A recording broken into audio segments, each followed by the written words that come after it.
conference rooms of any elite. Sam Seder. They are unanimous in their hate for me, and I welcome their hatred. We must guard against the acquisition of unwarranted influence, whether sought or unsought, by the military-industrial complex. The Majority Report with Sam Seder. Ever get the feeling you've been cheated?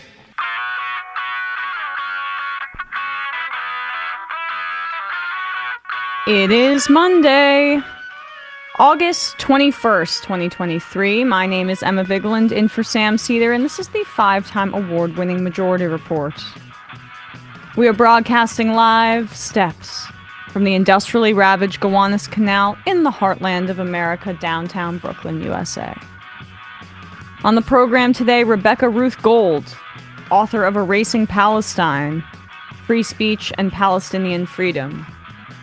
And later in the show, Jessie Kelly, member of UAW Local 160, is here to discuss the massive contract negotiations happening right now. Meanwhile, Arevalo wins in Guatemala an incredible rebuke of the conservative establishment that long held power. We'll have a guest on tomorrow to discuss that. Tropical storm Hillary hit Southern California over the weekend, and officials warn flooding could be deadly. Lahaina residents fight for water after the devastating fires, and resorts try to seize it for themselves. Biden travels to Maui today as well to meet with first responders and residents. 2/3 of Republican Iowa caucus goers say Trump did not commit any serious crimes, and he has a 20-point lead. Meanwhile, Trump still plans to skip that first debate on Wednesday. We'll be covering that on the channel. Mark Meadows reportedly told the special counsel that Trump never declassified the documents that he hoarded, undercutting Trump's main defense there. Same with Pence. Also, Trump said that to reporters. Yeah, and we have it on audio. Oh, it was a joke. Whatever. The White House urges everyone to get the updated COVID booster this fall. Biden announces more funding for rural broadband. The DOE begins its piecemeal student debt forgiveness, forgiving $39 billion in debt for borrowers who've been paying for over 20 years. Norfolk Southern spent millions to kill the rail safety bill, currently stalling in the House. A California woman killed over hanging a pride flag outside her clothing store. And lastly, the death toll in the Russia-Ukraine war nears 500,000, according to U.S. officials. Horrific. All this and more on today's Majority Report, or a Majority Report as it were. Hello to everybody. I'm a little sluggish. I had a big weekend, lots of drinks, lots of fun. It was my best friend's wedding. I cried the entire time. I gave a speech. It went okay, and it was perfect weather, so perfect weekend. But that's that kind of thing. It takes some energy out of you a little bit. Yeah, that's all right. I think you earned that, and we're covering for Sam this entire time anyway. That's true. That's true. We need to enjoy ourselves on the weekend, and then we have the debate coverage as well. So lots of content for everybody, or content. So let us creators. have our weekends. Yeah, exactly. Matt, Bradley, hello. We are with you for the rest of the week while Sam is on vacation.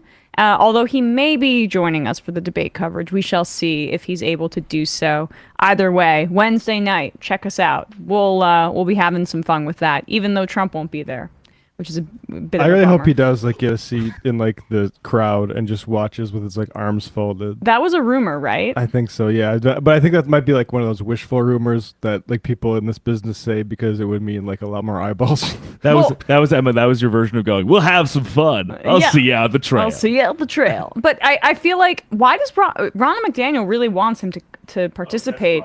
I don't really know why, though, because I would imagine the entire Republican establishment does not want him to be the nominee. She has a little, I still think she has some allegiance towards him. Also the ratings, I feel like. The ratings, I guess. I guess this is the ratings party, and then it would make sense for Trump to be the nominee. But let's talk really briefly about just some of the reaction to what we're seeing in response to the wildfires in Maui and the massive flooding in Southern California as a result of the tropical storm Hillary. The right really just has tried to downplay climate change in a variety of different ways as the years have gone on. First it was denial, then it was denial that it was man-made, and now it's denial that it's a big deal. And Brian Kilmeade's reaction to Jake Tapper's conversation with Hawaii Senator Mazie Hirono is indicative of that general kind of just smugness in the face of the existential threat that we're dealing with here. Experts warn that extreme disasters such as this one are only becoming more common because climate change is fueling stronger storms, hotter temperatures. Yes, clearly, wildfires is an occurrence in Hawaii. We very much need to acknowledge that climate change is upon us. Here we go. Every time something big happens with weather, it's climate change. I call it complete lunacy.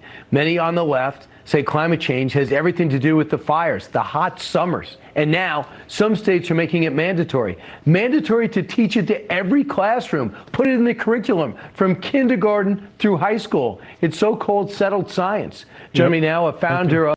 Exactly. As he brings on Michael Schellenberger to talk about. Oh, that's who that is? Oh, great. Yeah. I mean, it is settled science. ExxonMobil knew of the effects of their product, for example, since the 70s because of internal science.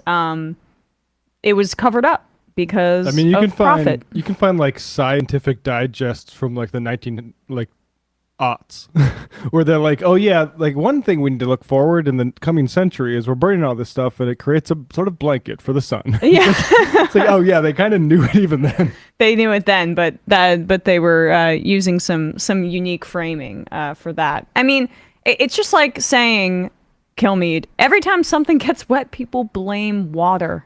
Or like every time someone gets punched in the face, they blame the guy who punched them. I mean, come on. Are we really going to go over this again? I don't even know where the climate denial tactic goes from here. It seems like QAnon. Well, space lasers. Tim Pool talking about that, yeah. Right? That it's a Chinese weapon. Okay, fine. The world is on fire, but it's not anything to do with the oil industry. It's just... It's the Jews or the Chinese. It's the political elites and the shadowy ethnics. Yeah. Totally. And then once like there is migration, and there already is, but once migration due to climate change ramps up, it's going to be all about the Great Replacement stuff. Yep. We're seeing that in Europe already, and like someone like Tucker Carlson before he was canned for reasons that are becoming a little bit more clear based on that Ray Epps defamation suit, but he was, I would say, at the forefront at Fox of laundering that kind of more European right-wing eco-fascist fixation into a mainstream audience in the United States. Like, we're gonna, in 5 years, that's gonna be central to the right's response to climate change in the way that a lot of anchors and right-wing personalities laundered turfism from the UK. It was tested over there. It was a successful agent of hatred. And then now, turf talking points are all over Fox News and right-wing media. So the Kilmeade's dismissal here is a little bit old-fashioned, is really just my point. But it still is as pervasive as any of the other more boutique conspiracy theories as of right now that we describe. Well, Fox News kind of demonstrated something that I've been saying, which is like this kind of validation for CRT and DEI. I know less about. It seems like a sort of executive board level thing. But anyway, like this an article from Fox News by Nicholas Giordano, I think reveals a lot. America's schools are becoming training grounds for climate change activists. Just when you thought we had made this is how insane this is. Just when you thought we had made progress by exposing diversity, equity, and inclusion (DEI) and critical race theory (CRT) infused curricula throughout our education system, we now have a new distraction: the climate change agenda. Yeah, sorry, people are learning real things in school. I love when everything's a distraction. What's it a distraction from? Yeah. It's a distraction from like patriotism. The saying the anthem and talking about how great America is. If that's the case, I'm fine with it. All right, guys. Quick break. We have a word from one of our sponsors, Sam from the Beyond. Will be giving you this message, and then when we come back, we'll be speaking to Rebecca Ruth Gould. Hey, folks. You want a good night's sleep? Is it hot in your apartment, like mine, where your air conditioner doesn't work? Well, we have teamed up with Cozy Earth, and they are offering you 40% off at cozyearth.com/majority. Enter majority at checkout. And now you will be able to sleep comfortably. Why? Because Cozy Earth sheets, they regulate your temperature. All you got to do, you swap out your current sheets for these soft, breathable, like I say, temperature regulating sheets from Cozy Earth. They were Oprah's favorite thing for 5 years in a row. If you do not agree that you are sleeping cooler, that you are more comfortable this summer, they will refund your purchase price plus shippings. And here's the questions they will ask you. None. You just say, I don't want these anymore.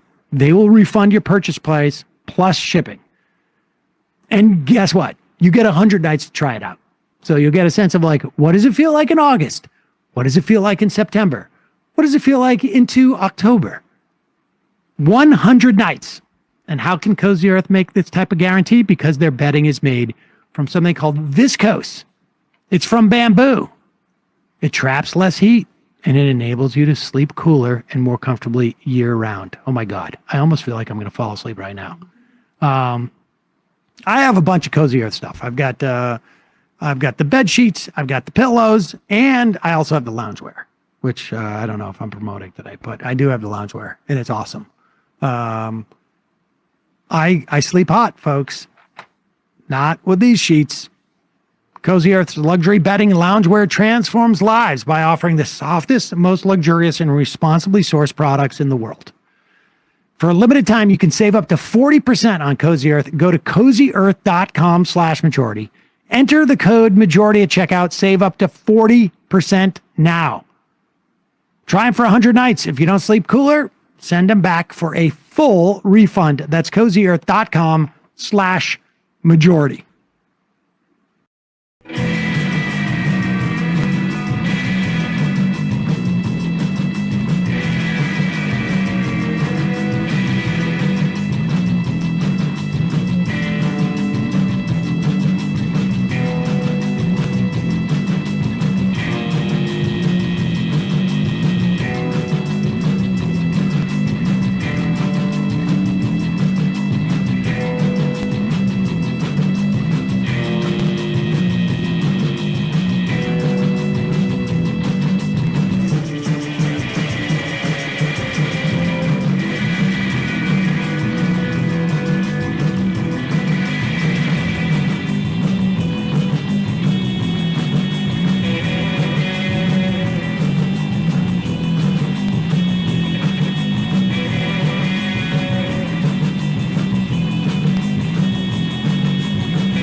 We are back, and we are joined now by Rebecca Ruth Gould, professor at the University of Birmingham, author of Erasing Palestine, Free Speech and Palestinian Freedom. Rebecca, thanks so much for coming on today. My pleasure. It's great to be here.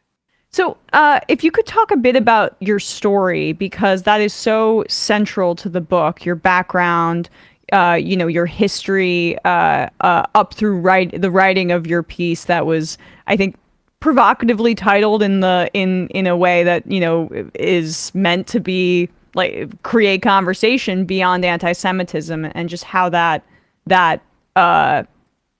played out for you. Sure. So that story begins in 2011 when I was living in Bethlehem in the West Bank.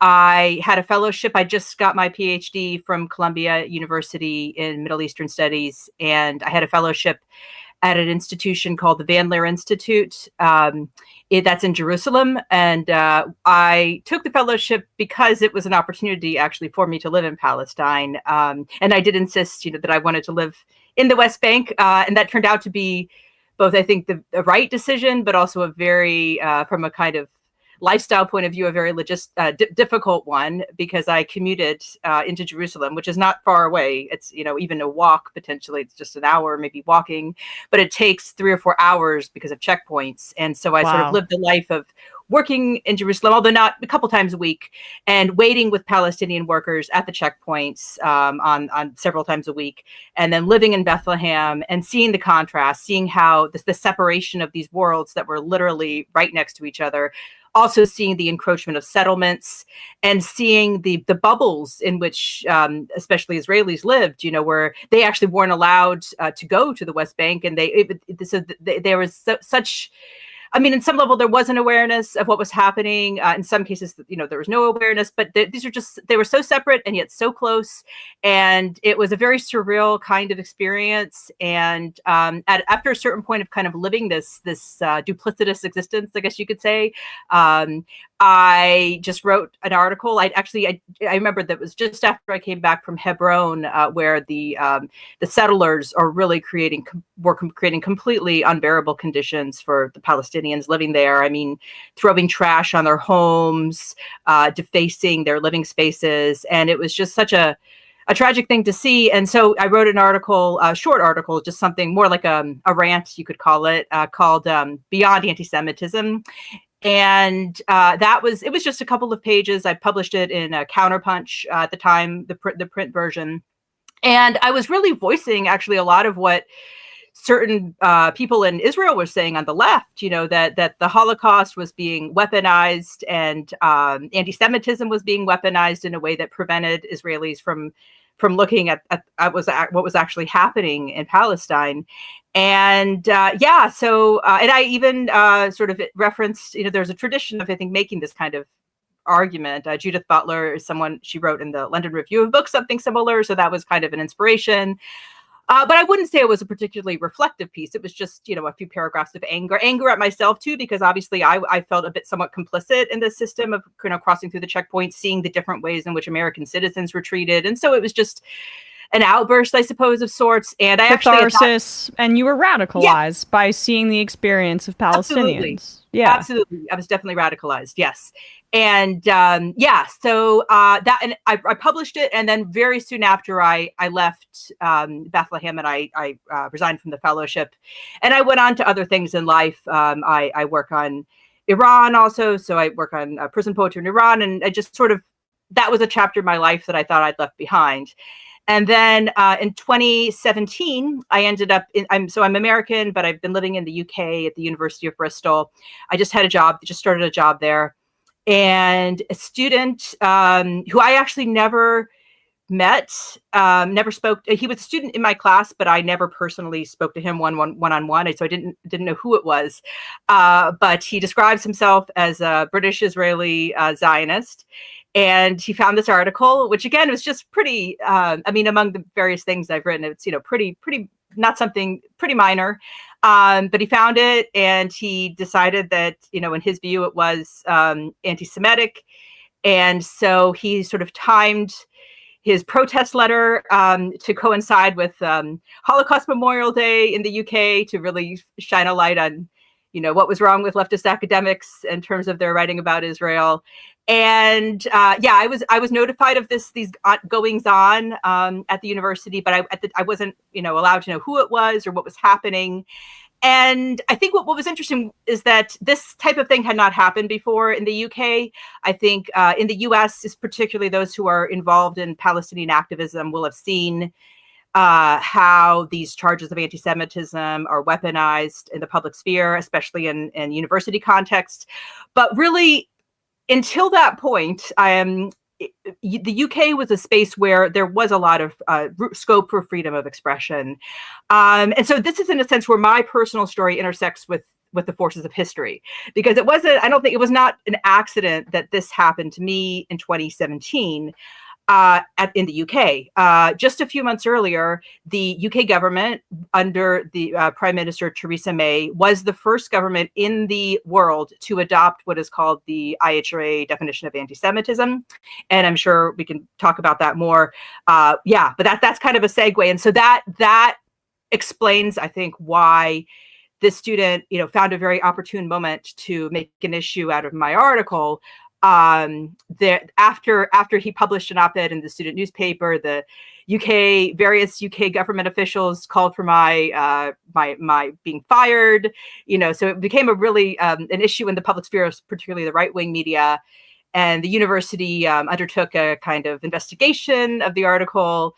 And although they did fully exonerate me of anti-Semitism, I think, and this segues into, I think, of the broader conversation, what was really problematic about that whole process, which went on for several months, is that they did use this new definition of anti-Semitism, which aligns criticism of Israel with anti-Semitism. They took a kind of point-by-point analysis and applied it to my article to see if to sort of to basically show that they were complying with the government, with the newly adopted definition, the definition that had been adopted by the UK. So it was really, I would say, a kind of education into how definitions of anti-Semitism can silence free speech and Palestinian activism.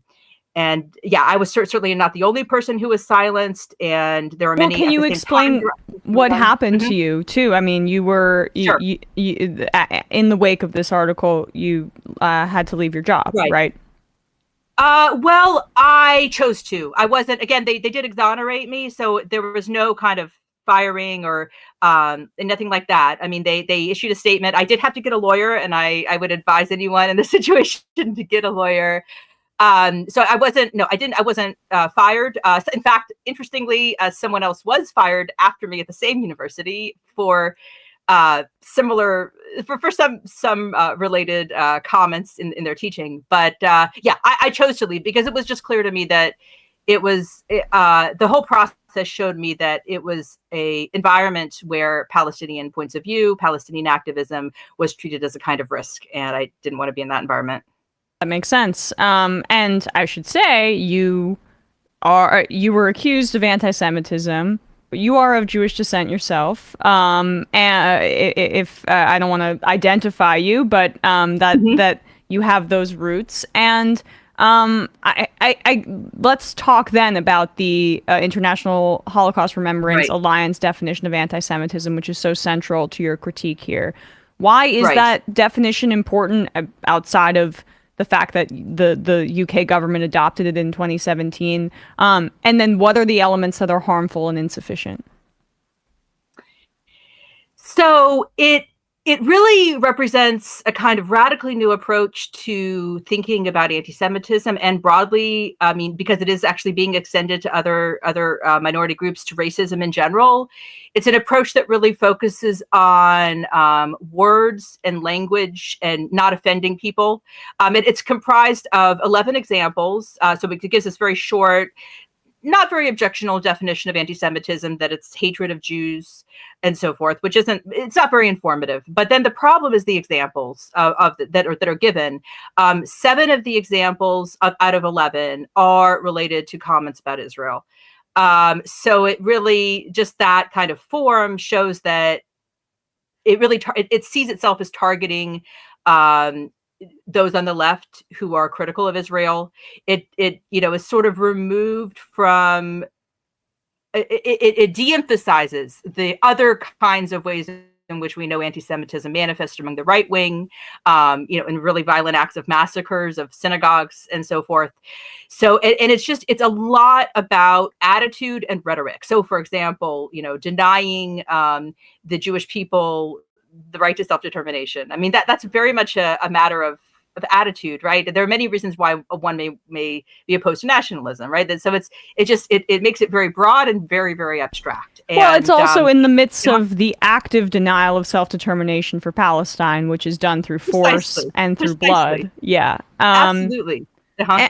I mean, it's also obviously the definition that was weaponized against Jeremy Corbyn and others in the Labour Party in the UK. If you could talk about that broader political context as it fits into this definition.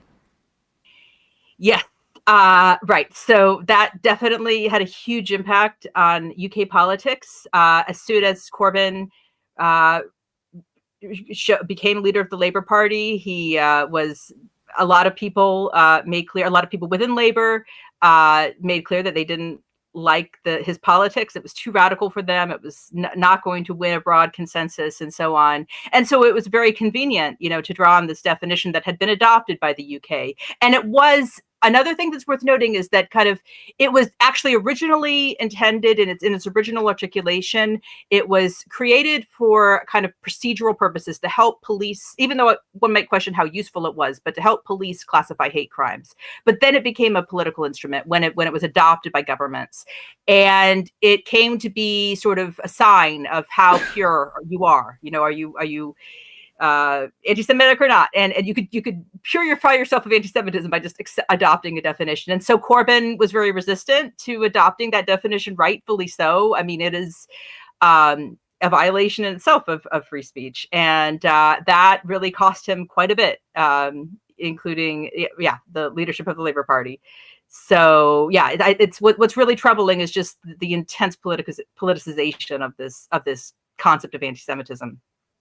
In the United States, it's ubiquitous. I mean, it is a constant threat to the free speech of people who are of Palestinian descent, like Rashida Tlaib, who has family in the occupied territories, I believe, against Muslim members of Congress like Ilhan Omar as well, who chooses to be vocal about this, especially using her experience as a refugee.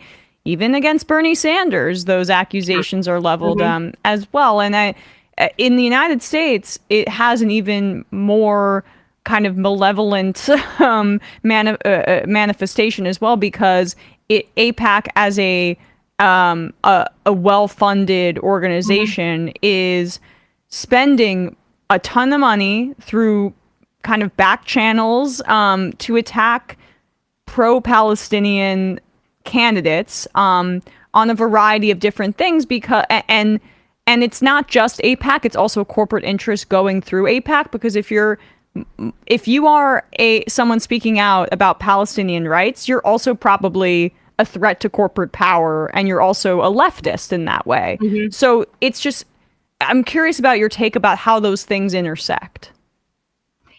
Right. Well, I think this turn in my book is really looks in depth at this definition and the way in which it's this kind of transforming it into a matter of attitudes and basically a political posture makes it very, very useful to organizations like AIPAC, like ADL, and kind of conceals the material economic basis of their support for Israel, which is about often, trading weapons, technology, and not so much about defending against anti-Semitism. So I think it's that the definition helps with making it something with kind of preventing us from seeing the actual motivations at work, which are often about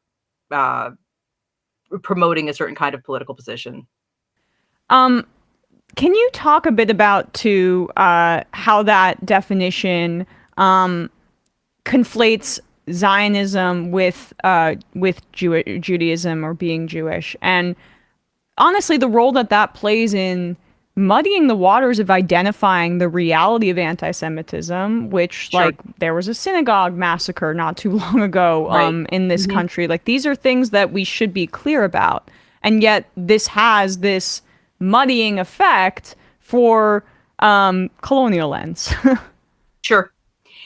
Well, it's, I think, one of the worst things, well, okay, two of the worst things that the definition does. First of all, it separates anti-Semitism from other kinds of racism. So it treats anti-Semitism as this kind of sui generis type of thing that doesn't relate to anti-Black racism, that doesn't relate to other kinds of prejudices. And that's just not, I think, what experience tells us. It's how it is. The way racism works is also how anti-Semitism works in many cases.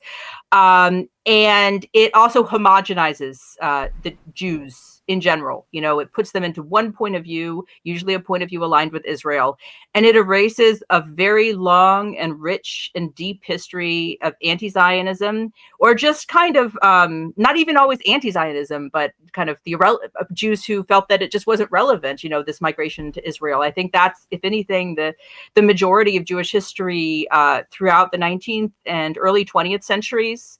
I talk about, there's one particular individual who is kind of the hero of my book, Abram Leon, really, really brilliant writer who has a very profound analysis of anti-Semitism. It's a book called The Jewish Question. I would recommend to all of your readers. And he wrote it in Nazi-occupied Belgium. And so he gives, and it's a kind of Marxist-inspired, what he calls materialist analysis that looks at the long history of discrimination against Jews, why they were forced to become a merchant class, why they were placed in, even when they were, say, in positions of power, well, they were forced into that position and they often didn't benefit from it.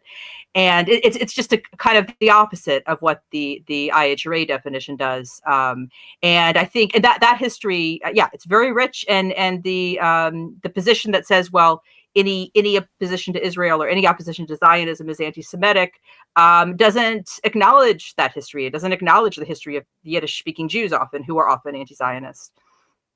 Yeah. And it's incredible how like the that definition just becomes ubiquitous, and the chilling effect that it has as well. I mean, we point to these moments of silencing, right? Of erasure. I mean, your book is called Erasing Palestine. But it's also just what isn't said because of these forces. Can you talk a bit about the role of generational trauma in your view, and not just kind of the colonial elements that I feel like we explore, but as your perspective as someone, as an academic and of Jewish descent, what your take is on the generational trauma of people who understand the horrors of the Holocaust and how that plays into the dehumanization of Palestinians. Wow. So there's I just want to point out, generational trauma on both sides, obviously with the Nakba and among Palestinians. And I think that, there are many intersecting parallels. And also the sense in which, I am Jewish, I certainly wasn't raised to think of myself that way, but I explore that whole question in the epilogue. So in case people are wondering what exactly I consider my position or my history within Judaism to be, because just in my family history, in my father's side is of Jewish descent, but they converted to Catholicism and immediately changed their name. So Goldstein was not a name that would really allow them to prosper in American society during the 19th. Actually, this was the mid 20th century. You would think, that at that point America could kind of accept Jewish people as a legitimate part of their society, but that wasn't really the case, I think, for many, many people. And in fact, that's a really good point. The Holocaust, which is so, the discussion, the Holocaust today is the kind of the symbol of the greatest evil, and rightly so, right? The greatest evil that humanity can inflict on humanity. But actually during the 40s and the 50s and the 60s and the 70s, it was not a topic that was widely researched, even in America. And so, yes, the trauma, the silencing went very deep. There was a kind of taboo around discussing the Holocaust. There was no Holocaust studies in the 40s and 50s. And it was not something that, it was encouraged to discuss in the U.S. education system. And certainly, it might be said that, the U.S. didn't do what it could have to accept the Jews who were fleeing from Nazi Germany. They turned back some of those boats, right? And so there's a lot that I think, the sort of nationalist narrative within the U.S. would want to conceal about their own complicity in these events. So I think it is true that, all of that silencing has to come out. It has to end sometime, and it's gradually, coming to the surface. But the problem is that then when these memories of the Holocaust, these efforts to kind of reclaim Holocaust memories are voiced, they're often appropriated by various political interests. Not always, by any means. There's a really wonderful book I could recommend to readers, The Holocaust and the Nakba, Columbia University Press, which weaves together memories of the Holocaust and the Nakba. So I think there's a lot more. We definitely need to create a space for these traumas, and no one, certainly including myself, wants to silence those memories. I think they need to come forth, and they are still, they're unfortunately, some of the best, most lucid witnesses to the Holocaust, the ones who survived, like Primo Levi, Bruno Bettelheim, they killed themselves because that was, how deeply unbearable their experience was. So I think in a sense that's an argument about free speech as well. But the problem is definitions like the IHRA or the International Holocaust Remembrance Alliance definition, it's not what it says in the label. They don't just promote memory of the Holocaust. They silence perspectives and points of view. Can you, based on your experience living in the West Bank, and also, of course, your academic research, speak about the parallels between Palestinians and indigenous populations? I think the U.S. is a very good parallel for right now. Absolutely. Yes. Well, I think one place to look is with naming practices, right? So many of these villages that have Israeli names were inhabited by Palestinians. And when I was there, this was 2011, 2012, there was still an effort. I'm talking about the places that were occupied by Palestinians in 1948. There were efforts to keep Arabic. It's gotten worse now. That's what I'm trying to build up for. Arabic was removed as one of the official languages of Israel, but there was a kind of nominal acknowledgement of the traces of a former way of existence, and those are being very radically erased, with Palestinian flag being banned and so forth in Israel. And one very kind of concrete way in which you can see the concrete parallel between U.S. settler colonialism and Israeli settler colonialism, or even just generally settler colonialism in Israel, is if you look at Jerusalem, the way in which it's divided into the Armenian quarter and different quarters of the city. Well, that's an artifact of colonialism. That's not how Arabs understood their city to be divided into these different religious groupings. And then you see in the United States, there is the way that states like Mexico and New Mexico, they have these very clean borders, right? That kind of impose a nationalist map onto peoples, Hopi peoples and other indigenous peoples of the United States that didn't necessarily have these same boundaries. So that's just one very kind of, I think the way the lines are drawn, the borders, is something that closely parallels, close parallels between settler colonialism in Israel and the United States. Lastly, before I let you go, there has been some movement, I would say, in the United States, at least on this issue.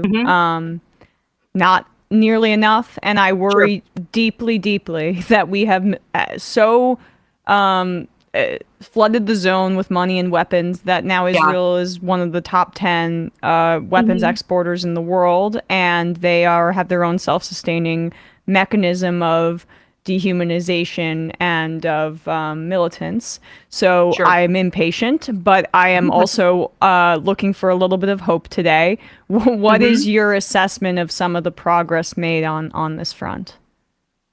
Well, I think there's just in terms of demographics, the generational divide is clear. I mean, there are certainly a lot of older Jewish Americans who are activists for Palestine, but I think particularly among the young generation, lots of polls show that there is a change of heart, that Israel is increasingly coming to seem like not necessarily a country that, I'm talking about American Jews, that they would want to identify with or support. Sometimes, in some cases, these birthright trips, that American Jews are invited to go on at the full paid vacations to Israel, often they have the reverse effect, and sometimes, at least, American Jews see it's not quite everything that Israel is saying it is. And I also think in U.S. Congress, the very fact that you have Ilhan Omar and Rashida Tlaib, that wasn't the case 10 years ago. So definitely, there is a kind of core of people who are aware of what's going on and are going to challenge their politicians and question. I think that kind of the questioning of politicians and where their funding is coming from, that's becoming more visible and vocal in the United States. Rebecca Ruth Gould, the book is called Erasing Palestine, Free Speech and Palestinian Freedom. We will put a link to that wherever you're listening to or watching this. Rebecca, thanks so much for your time today. I really appreciate it. It was a pleasure. Thank you. All right, quick break. And when we come back, we're going to be speaking to Jessie Kelly of the UAW Local 160 about the negotiations happening right now. Be right back.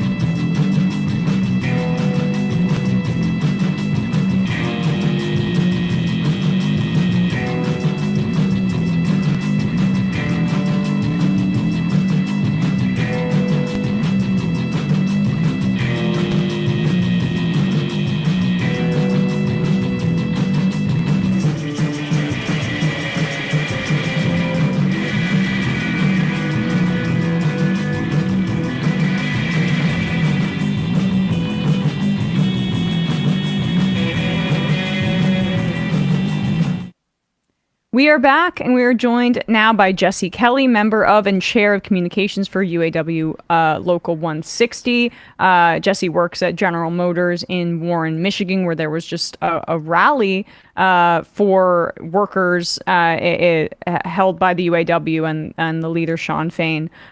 Jessie, thank you so much for coming on today. Thank you for having me. For sure. So I just mentioned Shawn Fain, his leadership, and how, honestly, aggressive in a great way he's been. It's been a bit of a breath of fresh air, at least from my outside perspective. But I'm curious how you feel about the leadership, the way that UAW is approaching these contract negotiations, as opposed to the past, or as opposed to what you've observed with other unions?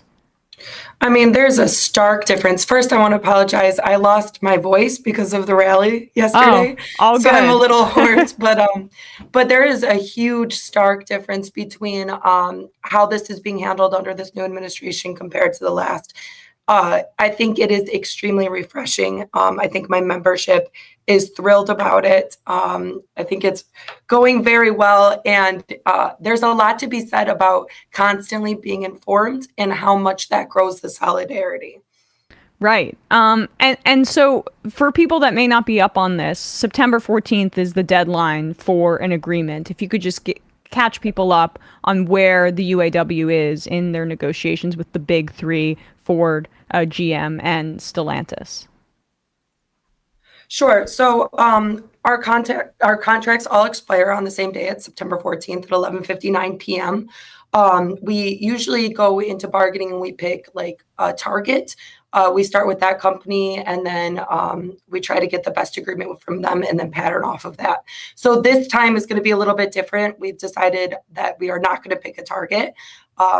President Sean Fain has been super honest and open about the fact that if you do not have an agreement that he's satisfied with and that the membership is going to be satisfied with on September 14th at 11:59 p.m., then the membership will go on strike, because he knows and we know that we're in a place inside of history where we deserve everything that we're asking for. We've had concessionary agreements after concessionary agreements, and it's time to end that. As he put yesterday at the rally, the race for the bottom ends on September 14th at 11:59 p.m. So we're in this fight. We're in bargaining. He's been also very open about the fact that he feels like the companies aren't taking bargaining as seriously as they should for where they're at right now. And we're just, quickly approaching the September deadline, and hopefully we all get a good contract. But if we do not, we're ready to strike if we need to. Well, breaking news today, Stellantis, one of the big three, is threatening to move the production of the Ram 1500 to Mexico, to another country. Like, can you speak about how strategic that is from their end, as essentially a threat to get the union, which 150,000 workers are covered under these contracts that expire at midnight on September 14th. They're scared, so they're making threats in the press. Yeah. I mean, as an American consumer, we should be disgusted that was even suggested. It was our tax dollars that have helped out all of these companies when they needed it the most. It was our sacrifices that saved them. It is just honestly despicable to read something like that. As a consumer, we want to be as ethical as possible. We want to make sure that we're spending our money in the best way possible. So I know for me, I want to work for a company that is loyal to their people, not to their profits. And I want to spend my money with a company that's loyal to their people and not loyal to their profits. So I mean, that's all I can really say is, as ethical consumers, we should be outraged. And I hope people are. And I hope that they read that today.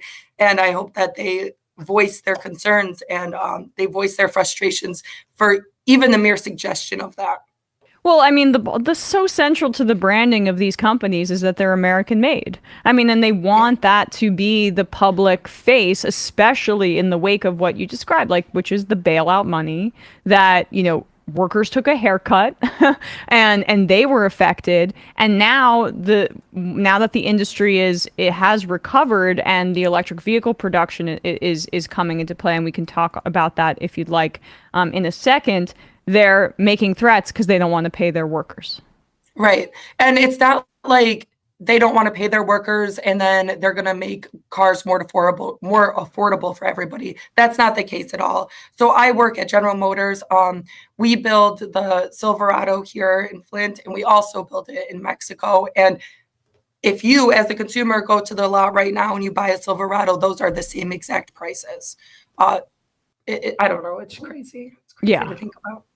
100%. I mean, let's talk about the electric vehicle production, right? And your observations about the electrification of the industry. How has that changed the relationship between the workforce and management, and how much does that play into what we're seeing in terms of these negotiations?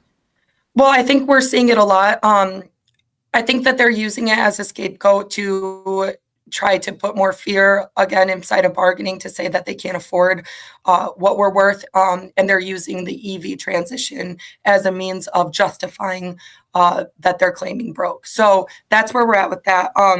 But we have a lot to win as a union as far as the transition goes, because we're going to be greatly impacted on just job losses first. You lose 40% of the components transitioning from an internal combustion engine to an EV, which means that we need less people to do the work because those components cease to exist. So we need to make sure that the people's jobs that are going to be impacted by this transition are safe. And we have to make sure that they are retrained and then put into jobs of equal or higher paying value than the ones that they left. What we've seen so far, which was my biggest fear about this transition, is that they've taken the jobs that are being created by EV and they're putting them in LLCs, or they're third partying them out, or they're creating multi-tier agreements. And these workers are making $15, $16 an hour when we should be taking our workers whose jobs are going to be impacted and putting them into those jobs, like I said, for equal or higher paying wages.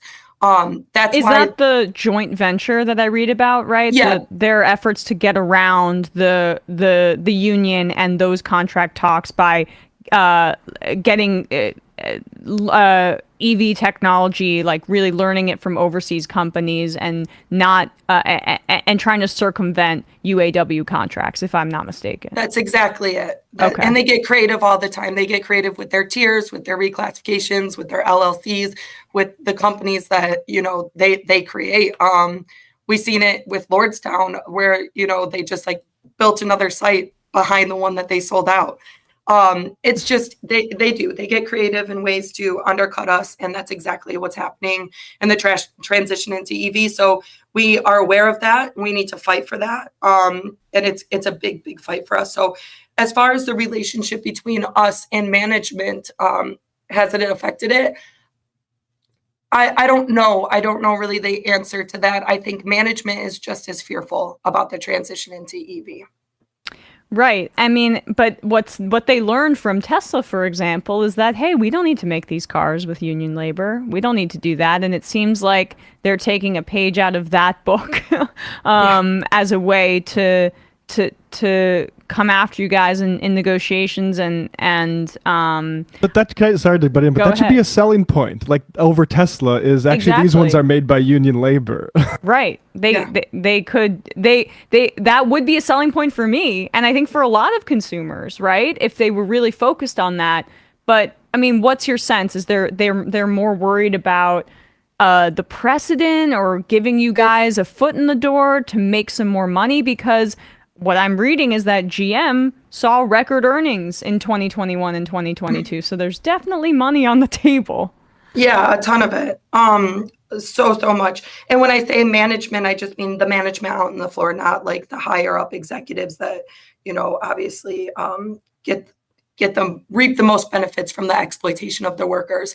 But the management out on the floor is worried too, because if there's less of us or if they do these spinoffs, you don't need them either. Right. What for you is the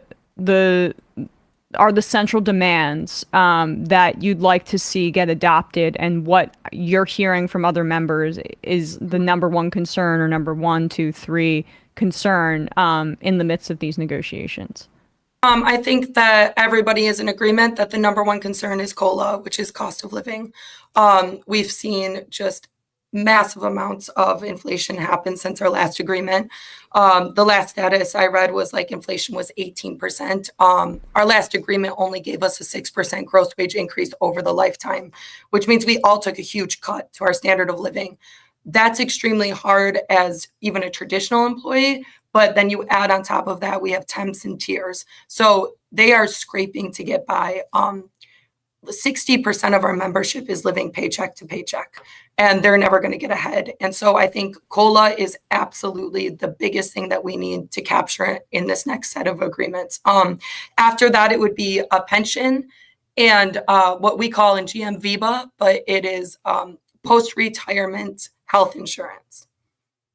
Right. Okay. Gotcha. And what do you say outside of, those cost of living issues and increases that radicalized people? What were some of the moments that led you all to making these demands and saying enough is enough with management and taking a strong approach under the leadership of Shawn Fain? Well, I think we've just had nothing but concessionary agreements for about 30 years. And everybody's just fed up with it. They're fed up with it, and it's been hard. And, for me, I went on strike in 2019 for 40 days, and we went on strike for 40 days for a contract that ended up being a concessionary agreement. And that's, that really lit a fuse under everyone, where it was like, we had to fight for that. We had to fight to still lose.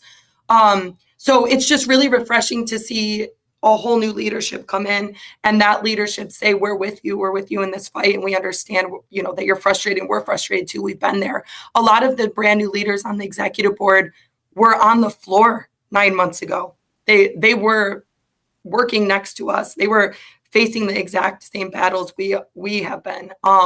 So they know, right? There isn't like these years of kind of getting complacent and falling like out of tune with the floor. They were on the floor with us.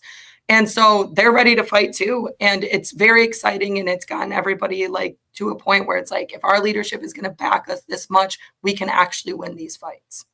What's that like to be able to, you know, a lot of people watching this may not be in a union, to participate in like an electoral process, a democratic process that is so connected to your material well-being? Oh, I mean, to me, everybody should be in a union. I can't say it enough, right? We all deserve to have a voice at the place where we spend the vast majority of our lives. I know for auto workers, and I'm sure it's the same with all the working class, because really at the end of the day, if you get down to the nitty gritty, all of the working class has the same exact like grievances and the same fight. So everybody should be part of a union. We spend our lives here, and you deserve to have a say in what that looks like for you.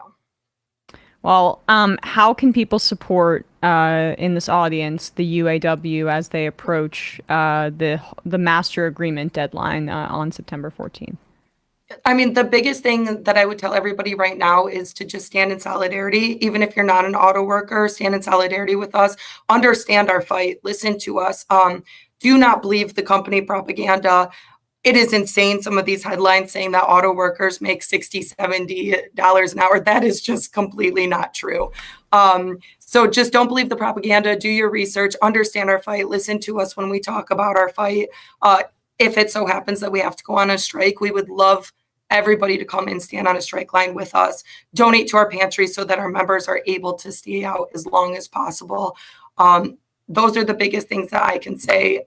And then after that, even after we win this fight, because we will win this fight, I'm positive we'll win this fight, be an ethical consumer, and please like put your money where it helps people and it grows the middle class. That's what's going to give our generation and every single generation after us more opportunity. And I just think it's incredibly important to make sure our next generations have opportunity too.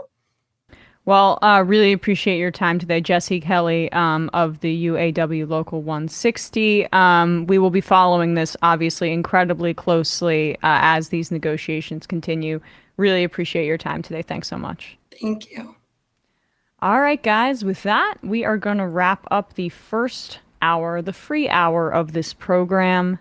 Head into the fun half, take some calls, read some IMs, all that good stuff. Matt, what is happening on Left Reckoning? Yesterday on Left Reckoning, had a really fun time with the boys at Minion Death Cult. I don't know if you heard of that podcast, but it's very funny. No.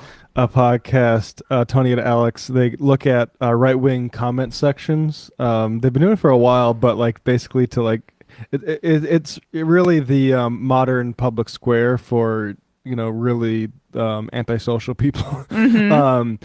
And we talked about that, and also Alex is a Teamster, so we talked about the UPS negotiations, and that's why I was like that last question about the democracy, because we talked about... That was your question. You could say you IM'd it to me. Yeah. Because Alex is talking about the UPS, and there's guys who are like, they're taking the right stance, which is like, their position is like, you know, vote no on this just to see if there's more fight, you know, for another bigger ask from the union.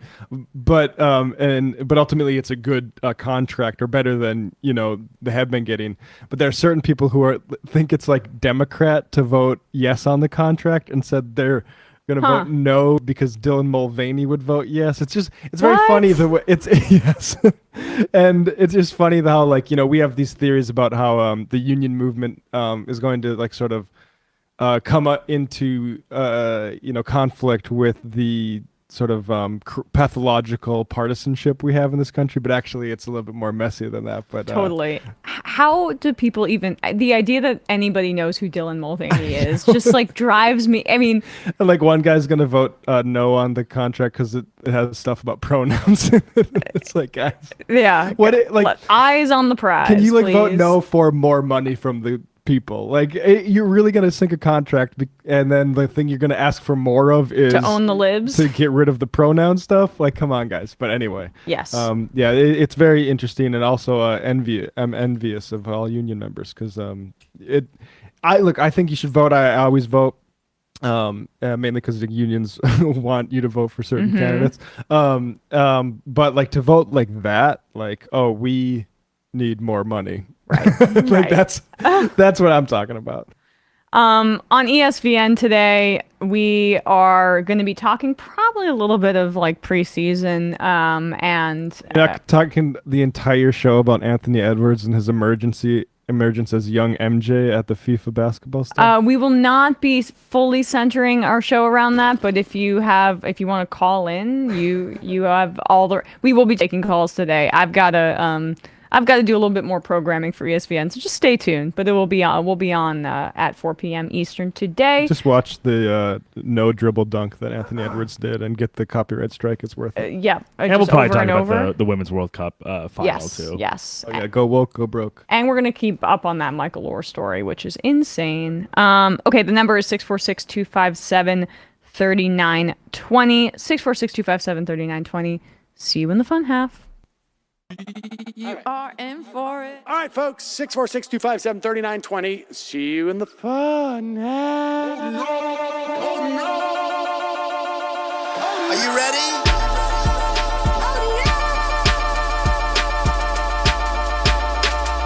Who sent us this? Anarchy. Alpha males are back.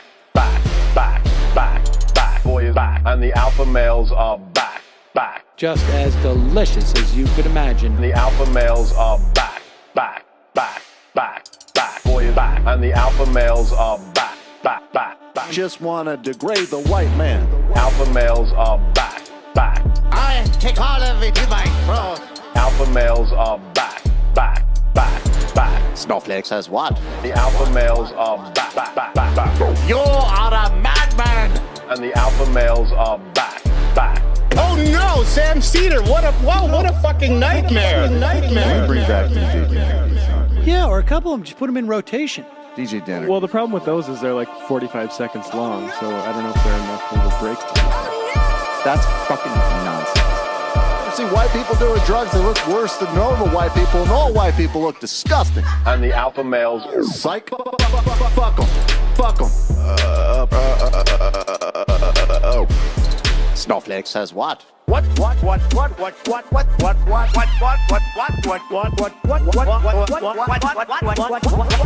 Snowflake says what?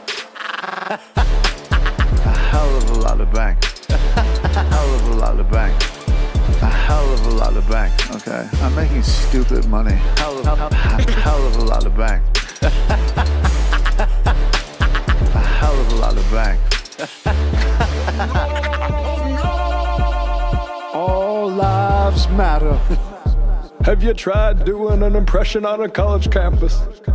I think that there's no reason why reasonable people across the divide can't all agree with this.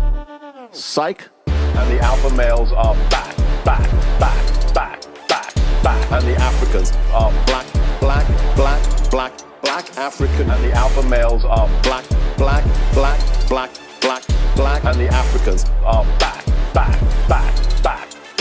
When you see Donald Trump out there, doesn't a little part of you think that America deserves to be taken over by jihadists? Keeping it 100. Can't knock the hustle. Come on, fuck them. Things I do for the bigger game plan. By the way, it's my birthday. Happy birthday to me, Jew boy. I have a thought experiment for you. And the alpha males are back. Africans are black. Alpha males are black.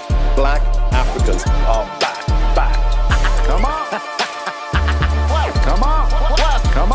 Someone needs to pay the price for blasphemy around here. I am a total pussy.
We are back. Sorry about that, everybody. We were calling into the phones, and now the phones are open. It's 646-257-3920.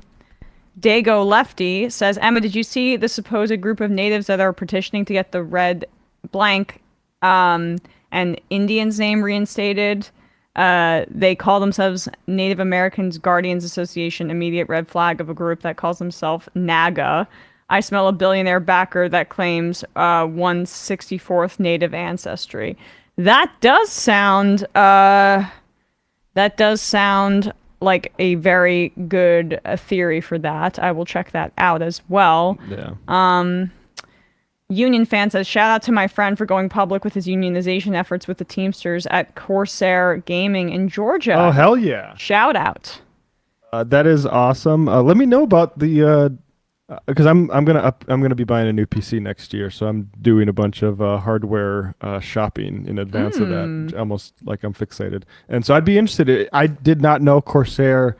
If anybody knows the unionization situation in different computer component manufacturers, let me know because I will shop entirely from them. Joe Snuffy said, Emma, which impression did you use for your wedding speech, Trump or Jimmy Dore? Wedding bells, folks. We love our wedding bells. We love them all. But not too much, because that would be a little weird. Not too much. I've done it 3 times. I mean, Marla, I didn't. Yeah. Melania, Ivana. I made it. Like, I was told 3 to 5 minutes. I'm like, I'm going for 3. People appreciate these things when they're brief. And I did a few jokes, and then I had a money line where I looked at her in the eyes, and I knew she'd cry, and said something, very sweet. And that, it was. You wouldn't know a worker if she punched you in the fucking face. And then I ended with that line. Yes. And I did make her cry. That was the goal. Don't make decisions out of fear. Could you imagine if I got up there and started? It's like the Dwight Schrute thing where you realize that you should speak with force and you end up being a dictator or whatever. So it went quite well. I was happy about it, although I'm still feeling like the effects of the weekend today. If I'm a little bit slow, that's what that's about. Kowalski writing in, he has an ag report, so I'm going to pick up 308 and assume it's Kowalski calling from a 308 area code. Who's this? Where are you calling from? It is Kowalski from the Hay Meadow.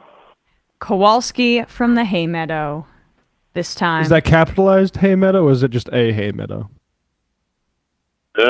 Just a Hay Meadow. One of many. A general Hay Meadow. Right. Yeah. How are you They're doing? Pleasant places to be. Not too bad. So I did have an agricultural report. It's going to be a bit of a repeat for Matt, since Left Reckoning gets all the good stuff first. As it should be. So yes, I mean, it is in the contract. But in general, it is looking like there is going to be quite the harvest this year. Not the largest crop ever produced, but one of the larger ones, at least when it comes to corn. Soybeans will be back down just a little, but more than enough to meet all of our needs and the needs of the world. There should be no sensible reason that anybody in the world should be facing food insecurity.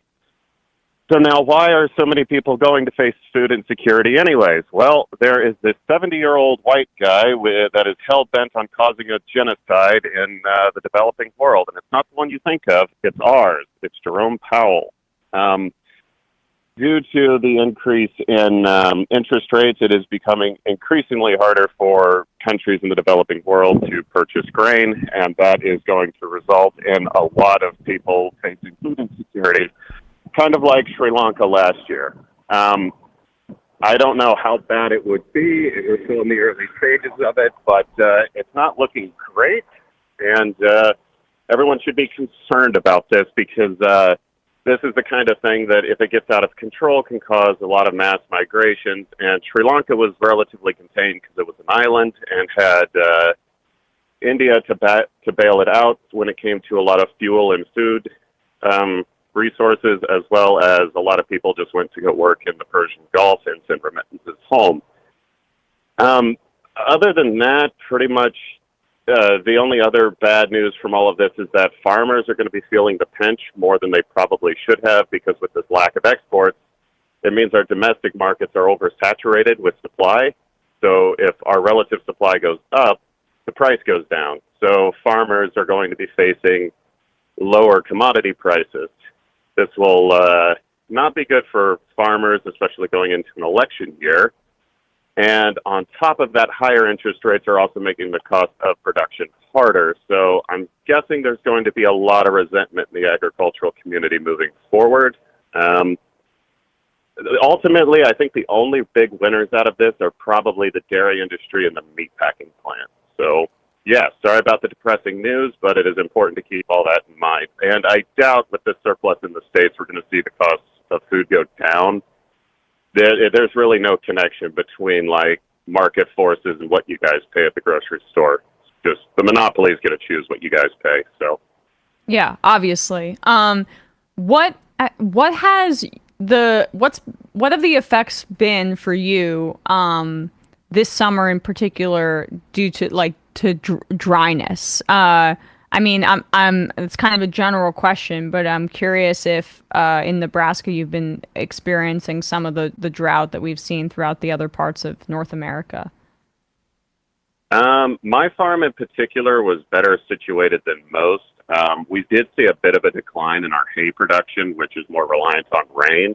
Our crops, however, are looking phenomenal. We have a lot of irrigation here. There actually was not a lot of pressure put on our groundwater because there was some flooding in late spring, early summer in Colorado and Wyoming, and that kept the rivers high, which kept replenishing our groundwater. So we never suffered any type of like irrigation issues. So for like me personally, we're doing fine. If you go north and south of where I am in the Platte River Valley, you start to reach some rolling hills where they don't have as many irrigation rights, and they're more reliant on dry land. Those guys are looking pretty rough this year. Production's going to be down for them. But Nebraska is kind of just like, if you think about like drawing a line through the middle of Iowa, everything west of that line is not as big as the rest of the production on the east side of that line. And most of the stuff we grow on the west side gets used domestically, either for feeding livestock, feeding the ethanol plants, or going into like domestic food. It's the stuff on the east side of that line that goes to the international markets. So we're a little more buttressed from all of that, but it's still not looking good, just from like how much our domestic markets will be oversaturated.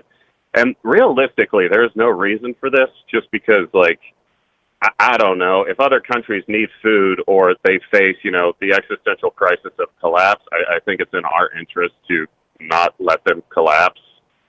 Call me, you know, a bleeding heart liberal, but I don't like people starving.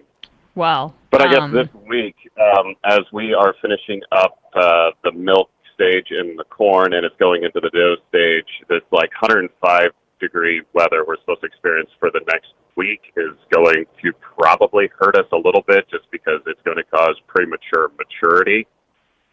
So that'll make like the corn not weigh as much per unit of volume, which kind of hurts what you get paid, but it shouldn't be too significant because the crop's basically made. Although it's going to kind of suck because it's pushing our power grid to the absolute limits. Barb MR fan writes in, ask Kowalski if anyone is practicing any restorative agricultural strategies there, meaning probably in Nebraska. A lot of that is more closely associated with like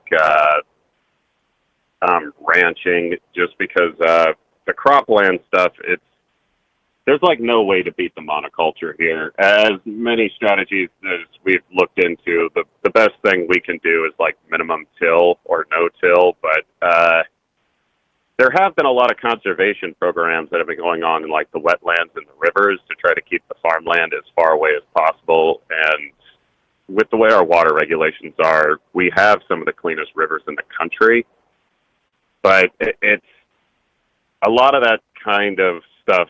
It would require a much more vibrant and younger workforce, and I think the farmers here are just too old to try to risk something like that. And I mean, I'm trying to think if I know. There are a few organic farmers around, but I'm not totally convinced that that's like something that can be done on a larger scale, just because there's not enough bird manure to go around. So I'm not entirely sure. All right. Well, appreciate the agricultural update. As always, Kowalski, thank you for being our ag correspondent. No problem. And remember, folks, Jerome Powell is the enemy of all workers. Goodbye. Yes, he is. Bye-bye. Yeah, I mean, that's a good point. Is like, But bipartisanship. well, we have this issue, and like I think Jacob Silverman has that book coming up about low interest rates, and that period is like, we should have. That's one way to react to a recession, and it has a whole bunch of these other effects, which is like it inflates like Silicon Valley and stuff like that with speculation money, and then to try to like get that stuff out of the system, instead of raising taxes on like the specific classes of that need taxes raised, you do this wholesale monetary interest issue that's has not only is it going to wipe out like Silicon Valley Bank and stuff like that, but it's also going to make it hard for people to pay for food around the rest of the world. Yeah. It's the financialization of everything. Let's do this fun clip here, just because I want to get in the fun half groove. Riley Gaines, this one. Found this to be interesting. Bradley has a special amount of ire in his heart for Riley Gaines, and I share that with him. So I'm glad he found this clip. She is the former college swimmer who tied for 5th with the trans woman who was competing. Was she behind 4 other trans? No. In fact, good question, Matt. And she didn't get a medal for 5th place. Oh, I remember when the right was very against participation trophies, making everybody so soft. What's the 4th place medal? 5th. She tied for 5th with Leah Thomas. Oh yeah, so she still would have been 5th. So, yes, 4 cis female swimmers ahead of her. But now she's decided that this is her time to cash in on transphobia. It doesn't really matter what the facts of the matter are. It's just that she gets to go and get some attention and probably some money for being a hateful bigot. This is almost an audition, it feels like. What's she doing after?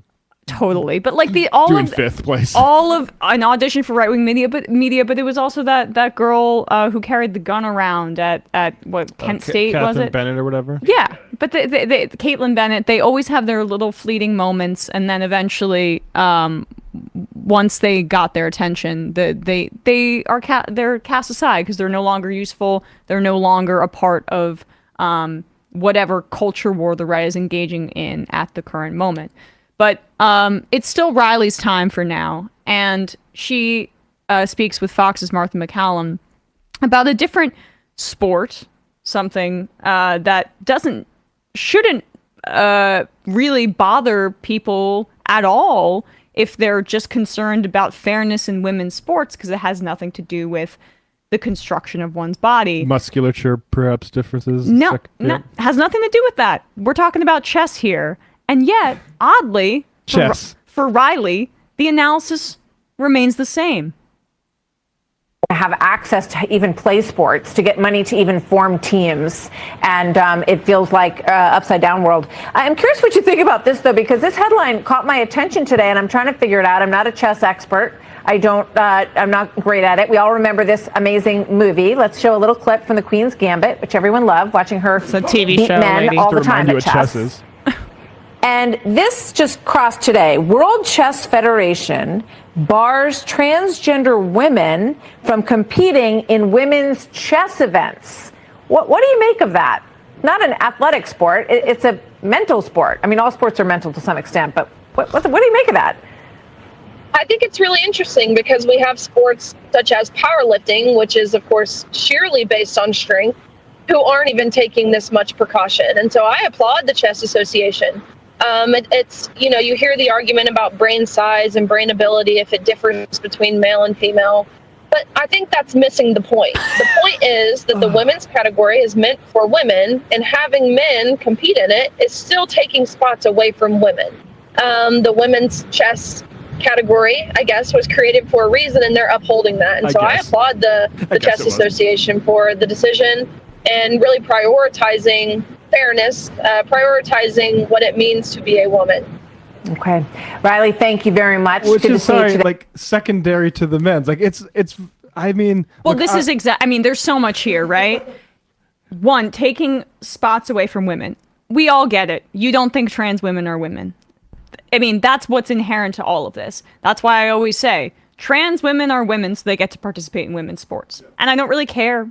I don't really care about everything else, because that is what we do when you want to construct an inclusive society that doesn't exclude trans girls and women from participating in the joys of life, from following their dreams.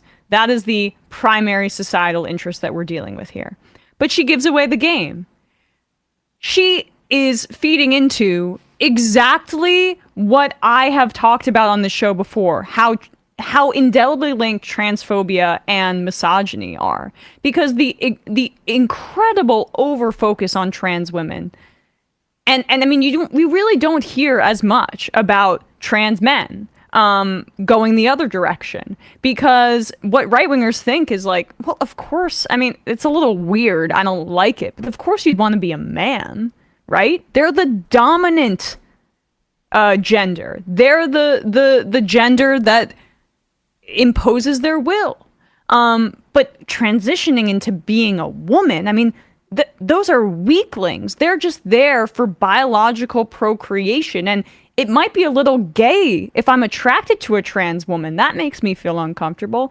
So then you have someone like Riley Gaines who speaks to those, like, honestly, homophobic, misogynistic, internalized fears for the most fragile men and women who've internalized this kind of misogyny and hatred in the country. And so and then she just gives it away there by basically saying, you know, we could have a conversation about who's smarter, whose brains are bigger, men or women.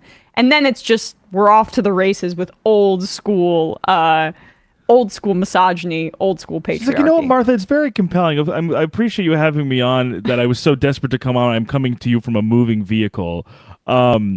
Yes, we could definitely maybe shell out our calipers to discuss brain sizes between men and women. But phrenology aside, I actually think it's mostly that this is a women's sport, regardless. So can't women just stay women?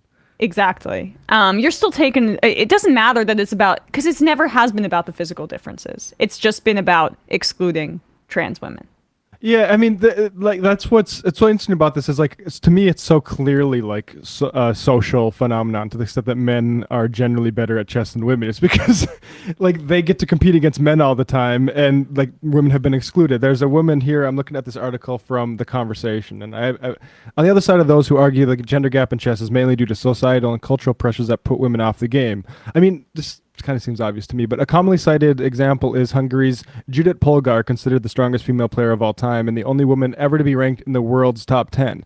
Her psychologist thought, I mean, to me, that a woman has been in the world's top 10 despite these societal issues proves that it's down to these societal issues. Yes, of course. I mean, it's... Brain size? What were those arguments? Can we circle back to, like, oh, we all hear these arguments that we're saying are besides the point. No, it's not that those arguments are besides the point. It's that they're fallacious. 100%. I mean, chess is more associated with analytics and math and that kind of logic, which is gendered as male in our society. And so it's in the same way that women are gatekept out of math and science professions. It's along those same veins. And then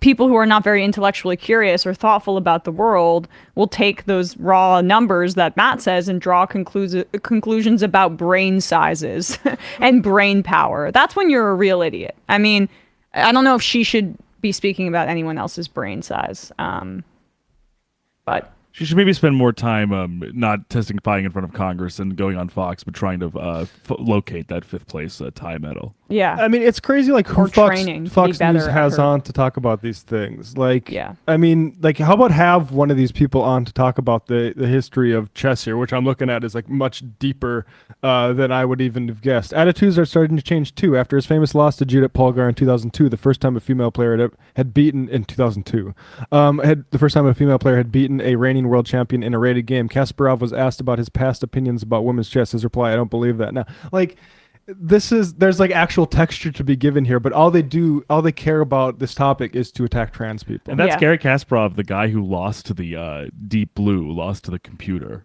saying that women him having some sort of opinion on women not being can't even up be to the snuff. computer. Yeah. Sad. Yeah. And then just, I mean, again, the idea that TERFs get to call themselves feminists is hilarious because this is the natural conclusion of their exclusion, which is an argument that even when we're putting aside the sports that have physical differences, we should also keep trans women out of this sport because obviously it's an inherent advantage if you're born with a penis because your brain is bigger than the people born with vaginas, and that's feminism. It's the same thing we were talking about where it's almost like the slippery slope or like a precipice of when athletes, like women athletes with unusual or overly high levels of testosterone, despite being biological women, which is supposedly what this conversation is all about, biological women playing in women's sports, but someone like Caster Semenya, the track runner, can't participate in women's sports because her testosterone is too high. There was a member of the Zambian women's team who was able to play in the World Cup but wasn't able to play in other league play because her federation was like, your testosterone levels are too high. So which one is it? Is it only that the trans women can't play, or is it also that biological women who are maybe just I guess I don't know, too manly aren't allowed? Yeah. Like it's these things never stay where they are. The boundaries always blur because it's not just like, as you guys are saying. We've also heard this when we talk to Aaron Reed, and we always talk about this quote too from Terry Schilling from the American Principles Project. It's never about the kids. It's never about trans healthcare. It's about the slow creep of just keeping marginalized people marginalized. Schilling said, he was like, we started out with the kids because that's a little bit more tugging at the heartstrings when it comes to radicalizing Republicans. But now we're obviously going to the adults. Obviously. So it's the same thing the other way. We start with the trans athletes, but then trans women can't play chess, which is a brain sport, and also, masculine women also can't play sports either. Well said. They get the emotional hook that makes someone a little bit uncomfortable. What about the children? What about the integrity of women's sports? And then they don't know nothing about women.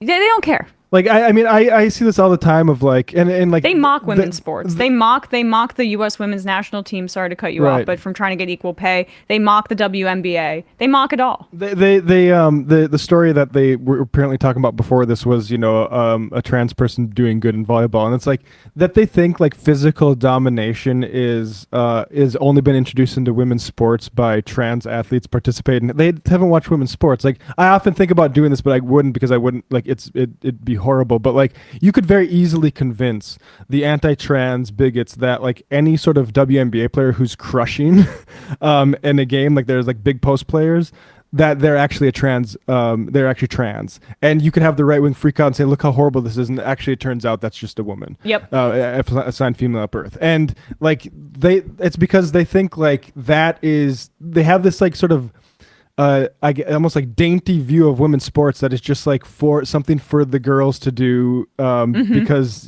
they need a league too. It's paternalist, like protectionism about again it's the political philosophy of bringing the shotgun to your daughter's prom. Yeah, and like not just which is like all this like runs the risk of overstating the impact that like differences biologically have, especially after someone's gone through like a transition. And so like that's why it's a hairy thing to talk about, but all these people are wrong, and that's why you have just Maura in her car going off the top of her head on something she knows nothing about. And Martha McCallum doesn't even buy it. She was like, interesting, but no pushback on Fox because that's not what the audience wants.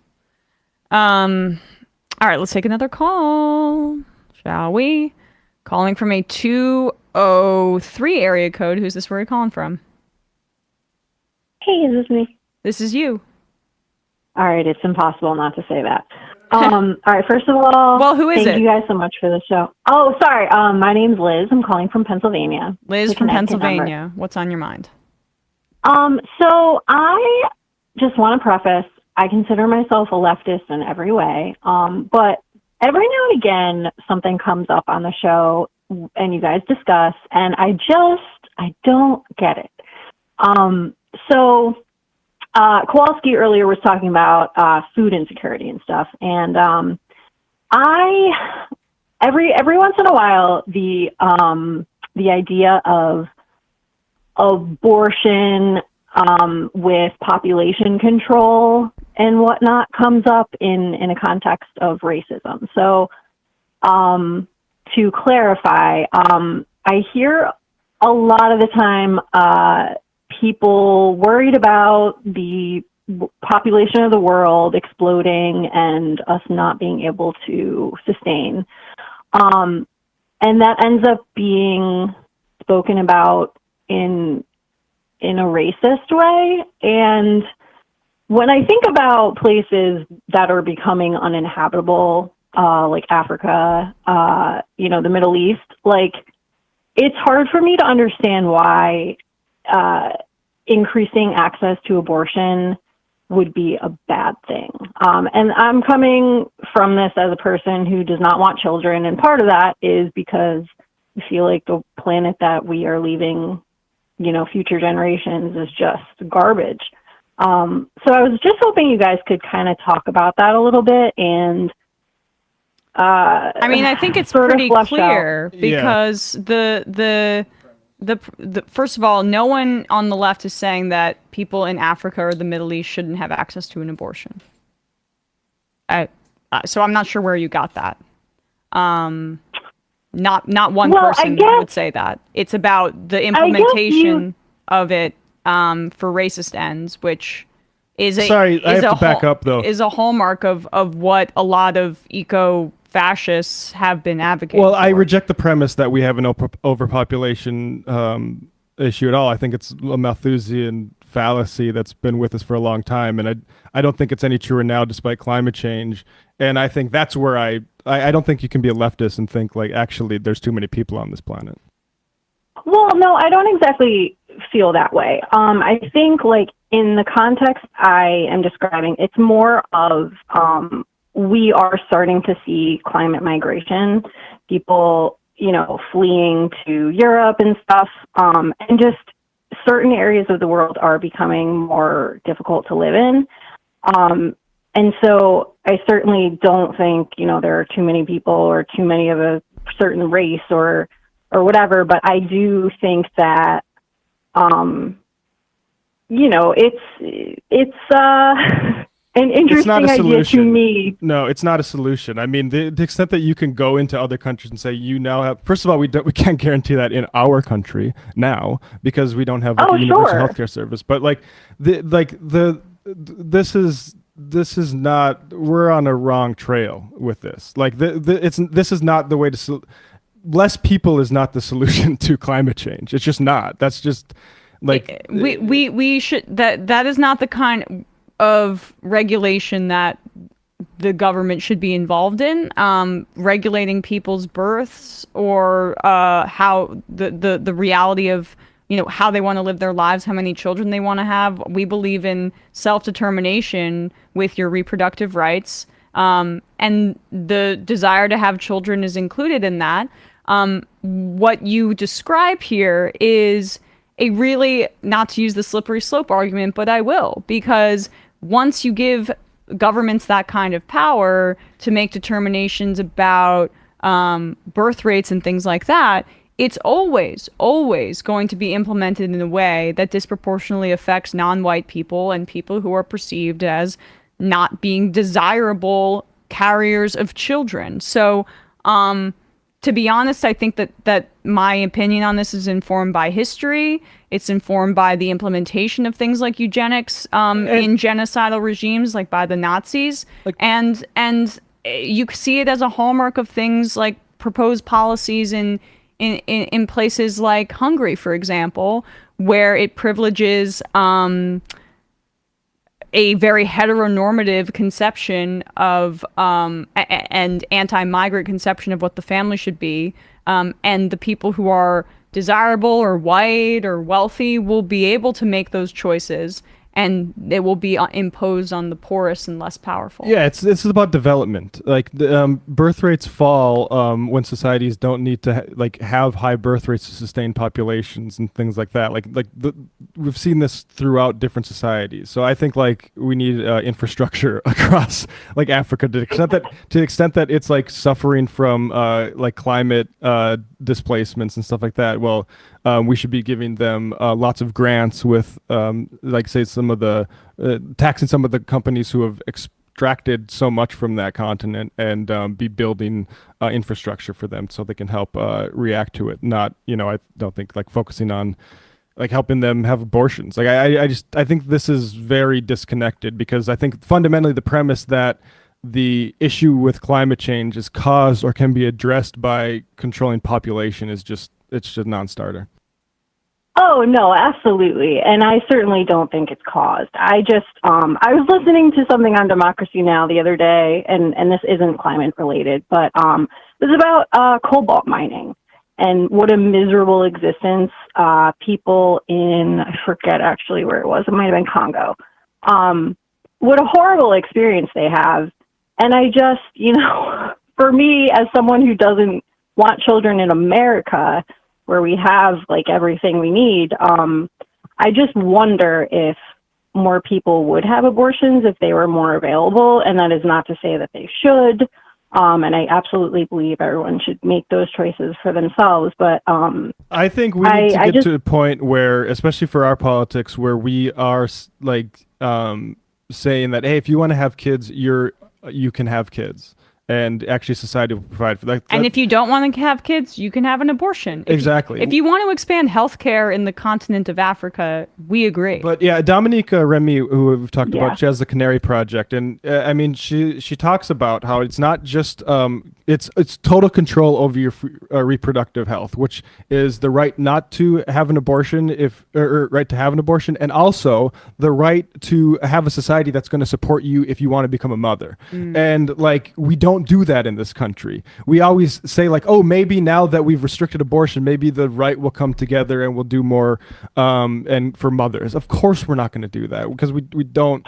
But that's where my politics is that these are two things that that we need to do, but investment as opposed to I just think like focusing so much on abortion as like the termination of a pregnancy and not like the holistic, this is a total reproductive health obligation that states should have their citizens, I think is how we need to think about it. Absolutely. Yeah, for sure. Thank you, guys. Left is best, and thanks for the show again. Sure thing, and thanks for being open-minded to our reactions. Yep. Cheers. For sure. Bye.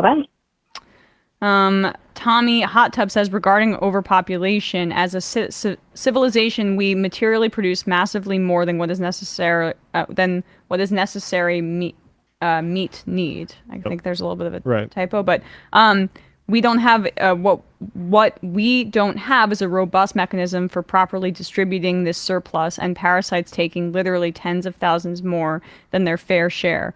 Overpopulation is a red herring to distract from that very real dysfunction, and it always has been. Yep. Well said. Left is Deaf says, everyone say it with me now. There is no such thing as a demographic crisis. There's no such thing as a demographic crisis. There's no such thing as a demographic crisis. Yep. Dago Lefty, I feel like anytime someone has to caveat their belief system, they have some problematic worldview. Well, Liz was open to what we had to say, so we worked through it. The miracle of the Enlightenment. Exactly. Right before our eyes. Moody Mod, I highly recommend Spitting Image. It's a British political puppet show. Most of the episodes are on YouTube. Watch it right before the 2020 election and rewatching it now. It's so funny. What do you think? I got deep into British comedy in high school and college. You need to have a high tolerance for very British stuff to get into Spitting Image, but it's fun. What, in terms of just the sarcasm or the kookiness? And it's like John Major puppets, like very deep cuts of like British Parliament and stuff like that. So maybe that's a recommendation for an audience of one, aka Matt. Yeah, Lack. If you're like me, yeah, exactly. Marble Gallery, I wanted to ask, after you spoke with Kanyela Ng, what is your take on a Hawaiian land back where their sovereignty is returned? What would/should happen to outsiders who've bought property there? Not intending to be inflammatory, I'm genuinely curious. Their islands were stolen and are being destroyed, but could/should they expel foreign landowners? I don't know if it's a realistic option, but in principle, I support land back. I support it for the indigenous population in the continental U.S., and I support it as well within the context of Hawaii. I think like the people always go to the sort of the white genocide extremes of what they think these sort of policies look like. I think it's like, oh, all of a sudden this is native, like basically like if white people can, as far as I know, can own property on Indian reservations. And so like, well, you're going to pay taxes to a different type of governing body now, probably in the intermediate step before we just like start, telling people to swim for shore. Let's also do this Ron DeSantis thing here now. Speaking of puppets, speaking of somebody who like really just does not want to be here. I mean, that's the energy that he gives off, which is not ideal, right? For a presidential candidate. You're trying to pretty win people over. counterintuitive, yeah. He also grinds his teeth here a lot. I'm not going to make any assumptions. Yeah. Who told you that? This is I saw it with my own eyes, Ron. When I wake up like at like 9 a.m. on a Saturday, I'm grinding my teeth thinking like this is what I do is like this sort of like really hard. You can see it, like you can almost see the flakes of tooth. right. Thinking just God, sanding down to a fine powder, like halfway in a bad dream. Sanding down to a fine powder as the 200th local reporter asks you why you suck so bad at campaigning for president. Yeah. Why does everybody hate you? And let's watch him try to grapple with this. Your campaign said the other day that the knives are out for you at that debate. I got to ask you about that. Plus, I got to ask you, I know it's not your campaign, but Never Back Down put out a memo that people are talking about. So I'd like to get your reaction to both. Start over. Okay. Well, I'd watched this before, but not on my phone, not on the big screen. It really is art to watch the pain in his face, the faked smile, and then the transition to the I must grind my teeth because I am so infuriated by your question right now. I am so high-strung and stressed out that I've got to pretend that I'm smiling here. But we'll start over because that is a scary face. Like 10 seconds of facial expression. And just for context, that memo apparently leaked from the Never Back Down PAC, which is essentially DeSantis' shadow campaign. And the suggestions were that he more ardently defend Trump and, quote, take a sledgehammer to Vivek Ramaswamy. Well, we'll see if he's got the balls to go after Vivek, his top competition. That will be on the debate stage on Wednesday. That's still really lame advice. Like, no, you need to go after Trump. Like, actually stick the knife in. Say this is he's clearly not disciplined for this. He's effed this all up. He was a one-term loser. I'm the guy now. Take the mantle, man. I mean, it wouldn't work because nothing's gonna work. He looks like point. Toombs. I don't know if you guys haven't seen X-Files, right? No. There's a Toombs. Maybe I looked that up, but there's a Toombs character that Ron DeSantis looks exactly like in this clip. In this clip. All right, here we go. Your campaign said the other day that the knives are out for you at that debate. I got to ask you about that. Plus, I got to ask you, I know it's not your campaign, but Never Back Down put out a memo that people are talking about. So I'd like to get your reaction to both. Well, on the memo, it's not mine. I haven't read it. And it's just, I think it's something that we haven't put off to the side. But in terms of the debate, look, I know from the military, when you're over the target, that's when you're taking flak. And if you look really in the last 6 to 9 months, I've been more attacked than anybody else. Biden, Harris, the media, the left, other Republican candidates. And there's a reason for that because people can't even say Trump. That I'm the biggest threat. So we view it as positive feedback. We'll be ready to do what we need to do to deliver our message, but we absolutely expect that and we'll be ready for it. And that means punching Sorry, back. pause it one second there. Yes, it means that. I do just want to note that when DeSantis says when you're over the target, that's when you're taking flak. He wasn't actually a bomber pilot.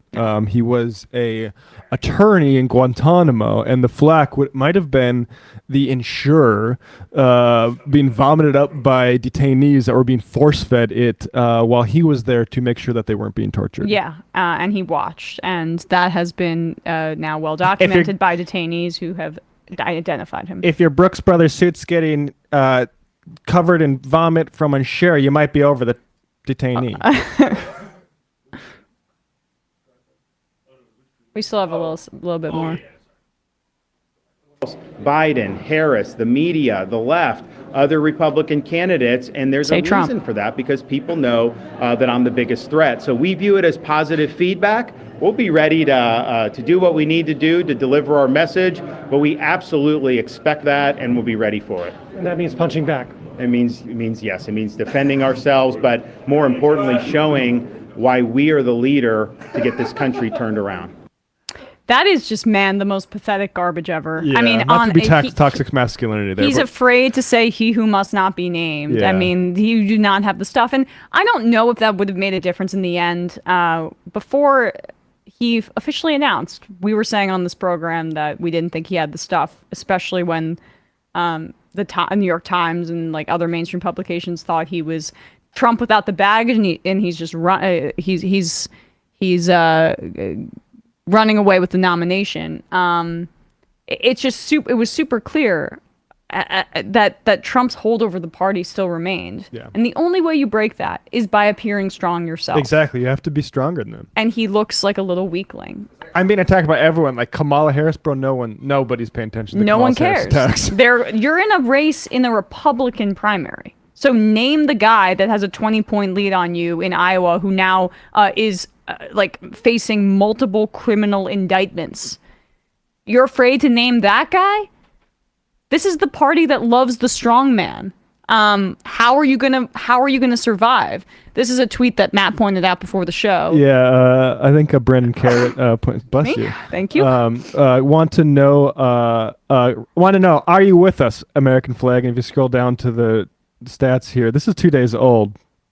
10 retweets. 10 retweets. Wow. 425 quote tweets. And 153 likes. So about 3 times the amount of quote tweets as there is to likes. And yeah, like out of 2 million views, he got 10 retweets. I'm gonna pull up Real Clear Politics right now and just look at the general polling, if we don't mind. Because the reason that he's being told to attack Vivek Ramaswamy, maybe they'll do a rap battle a la 8 Mile. It would be because I have to pick one white rapper. That would have to be DeSantis in that situation. That's his next closest opponent in many ways. Is that not the case?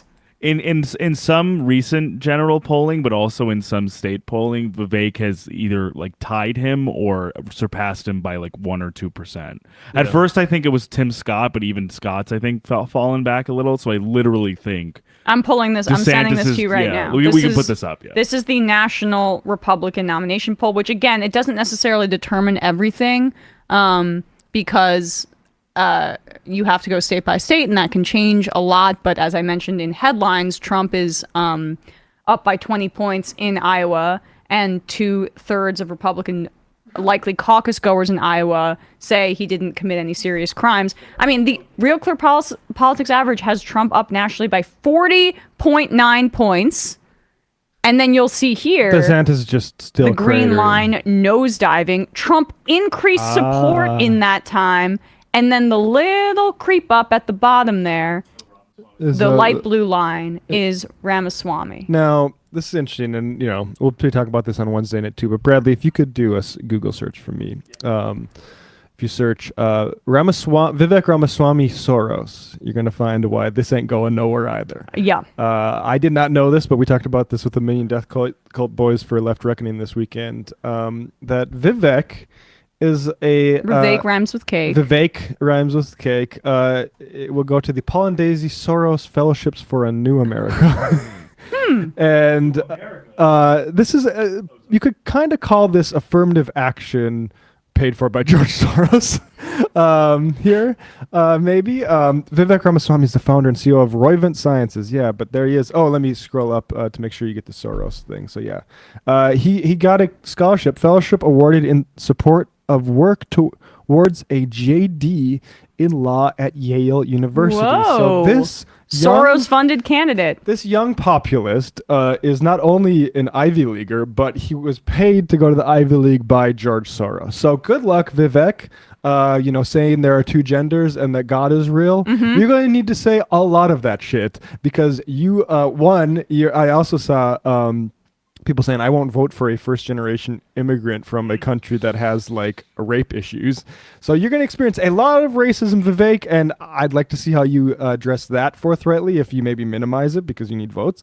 And this sort of thing, which is, to me, you're dead in the water. Like, you're not going to be able to look past the Paul and Daisy Soros fellowships for a new America. Well, I mean, he's running to make some money and maybe get tapped to be VP or something, like, you know, I don't know, some psycho like FTC or Treasury Secretary thing or whatever. But Trump isn't going after him. He says, I like Vivek on the campaign trail, and that coincides. Who's good? Who's good? He said Ramaswamy. Ramaswamy. Can't even good? say his name, but he's good. And then that's literally part of when you see that uptick in that polling, because it's still Trump's party. And to bring it back to DeSantis, that's please, the graph one more time, if we could just put it up. Look at the difference. It is much more closer for the strategy for him is to pick off that 7% that Ramaswamy has, because the Trump stuff is so insurmountable. The difference between you could put the gap between Ramaswamy and DeSantis, you could multiply it 3 times, and then they would equal the gap between Trump and DeSantis. And go ahead, man. Like, what this is, and if you want to stir shit with your conservative, acquaintances, what this is DeSantis knowing that his only chance of beating Trump is for an external event to happen outside of his control. The deep state has to get involved. Whether it's legal or, you know, pulmonary. And if I was a Republican Trump supporter, I think that's what's happening now, is people are realizing that about DeSantis. Is he sort of, whether or not he's like helping the deep state get Trump or not, he's sort of like pegging his stake to that. He's treading water and praying for an act of God from Jack Smith, who's going to be enemy number 1 for most people in the Republican Party who don't want to see Trump prosecuted. So there's an understanding of that complicity. And I'm going to make a prediction right now. After the debate on Wednesday, just give it a few days, Ramaswamy's poll numbers are going to go up after DeSantis tries to go after him, because Ramaswamy's going to tie himself to Trump. That's my prediction. I don't think this is a particularly earth-shattering take here, but I also think like, so I obviously don't think even DeSantis, who obviously is like blanching at the fact that Trump is kicking his ass so badly, I don't think the guys who are like Ramaswamy, even potentially Haley and Scott, who have been pretty hesitant to attack Trump, but also DeSantis, like that group, I don't think they actually really care whether they win or not, or whether it's Trump. I actually just don't. I think it's baked into their calculation that no matter what happens, we'll get a fellowship, we'll be on the boards of some things, we'll write another book, get some sort of consultancy. I don't think they care. But I think maybe some people would have a harder time believing that guys like Chris Christie, Mike Pence, Asa Hutchinson, Doug Burgum, maybe they, or Will Hurd somehow making it on this poll, don't actually care, or actually care, have a real genuine desire to defeat Trump in the Republican primary. But the reason why I don't think that they actually do is because the best thing for them to do to beat Trump would be to drop out of the race. Yep. And there is zero way that they will do that before the first primary hits, and then it's already going to be too late. Yep. Like, none of these guys have any actual serious designs on defeating Trump, because they'd rather amputate themselves than stop sucking at the fire hose or the spigot that is presidential campaigning as a turnstile for more gainful employment. Yeah, and I mean, it's the same reason why we've pointed this out, why Marjorie Taylor Greene and Boebert go at each other, right? When they could team up and be some sort of right-wing squad, right? But being they are highly individualistic and selfish, and that doesn't work well with kind of coalition building for any greater good. Right, when you want to be like the capital G guy, you can't have someone else also being the guy. Yep. So like when Boebert submits her articles of impeachment, Marjorie Taylor Greene isn't like, good for you. She's like, wait, those were actually mine. Give them back. Yep. Give me mine. They're just, hitting each other on the playground. The campaign slogan of the 2024 Republicans, gimme mine! Dago Lefty, DeSantis sounds so pathetic, trying to allude to his military service to sound tough. He was a desk jockey, for fuck's sake. Yeah. North Dakota llama and Israeli military sniper has been taking pot shots at Palestinians. One was shot whilst rushing to the aid of another man who was shot earlier. Literal war crimes as we as a country turn a blind eye to it for some reason. I know. Queen, my name is Ron. It rhymes with Dawn, but they call me DeSantis because they can't stand this. It's not about woke. Don't joke. We're trying to take the country back for the white folks.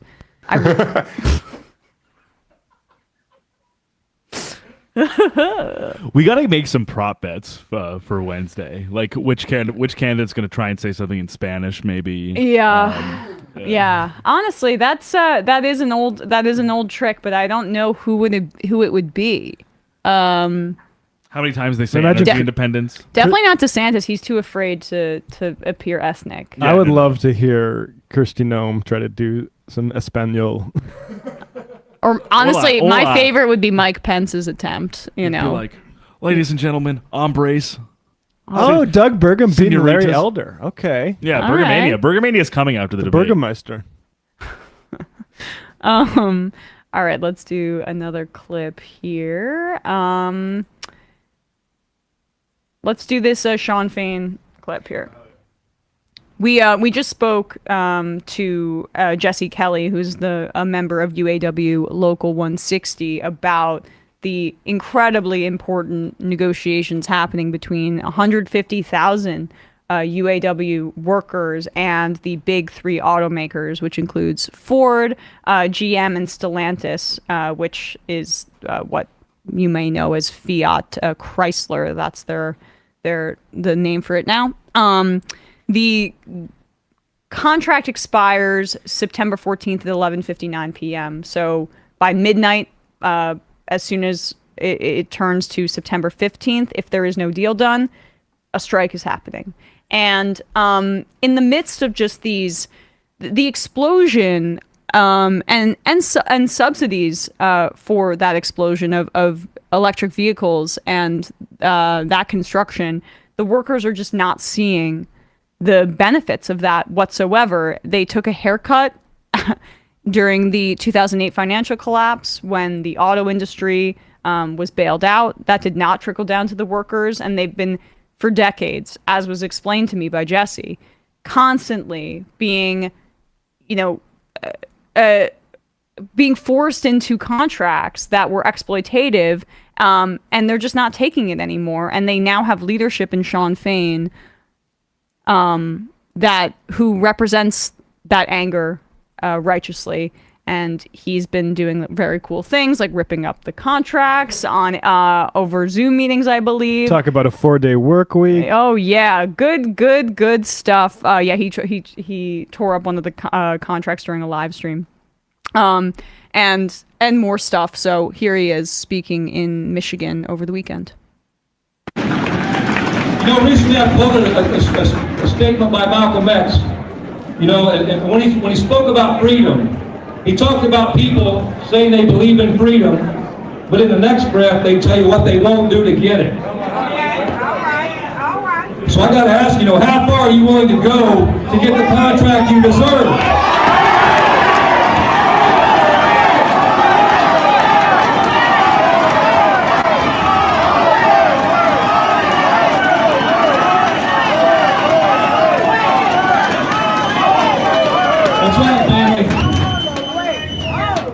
We're going to get it done. We're going to get it done by any means necessary. By any means necessary. Which, there you go. Hear that. GM, Ford, Stellantis. And there was a leak, I believe it was to CNBC. Was that the article that was in the packet about trying to ship the production of the Ford the Ram, 1500 over to Mexico, which, it's just, it's so convenient that story came out in the press in the midst of these negotiations. And nice truck you got there. Would be a with the real UAW, shame. yeah, it would be a real shame if we basically take your jobs away in retaliation for wanting a contract that isn't, that isn't entirely exploitative. Yeah. I mean, and the thing is, I know a guy in North Dakota who has a Ram. And he bought it because he didn't want to buy like a Japanese truck. Yeah. And it's like That's central to their branding. exactly like that's why people buy Chevys and Fords and Dodges for this long. Mm-hmm. And like we need to pivot that to like as long as it's unionized, I'm basically cool Right, with it. right. But like yeah, like I mean, Fane's been awesome. I would recommend people look up his comments on the 32-hour work week because just the way that these guys can elaborate, like less of your life needs to be serving the boss. You need both more money and wages and more of your life back from this sort of thing. And I think that's a really important thing because I'll leave it there.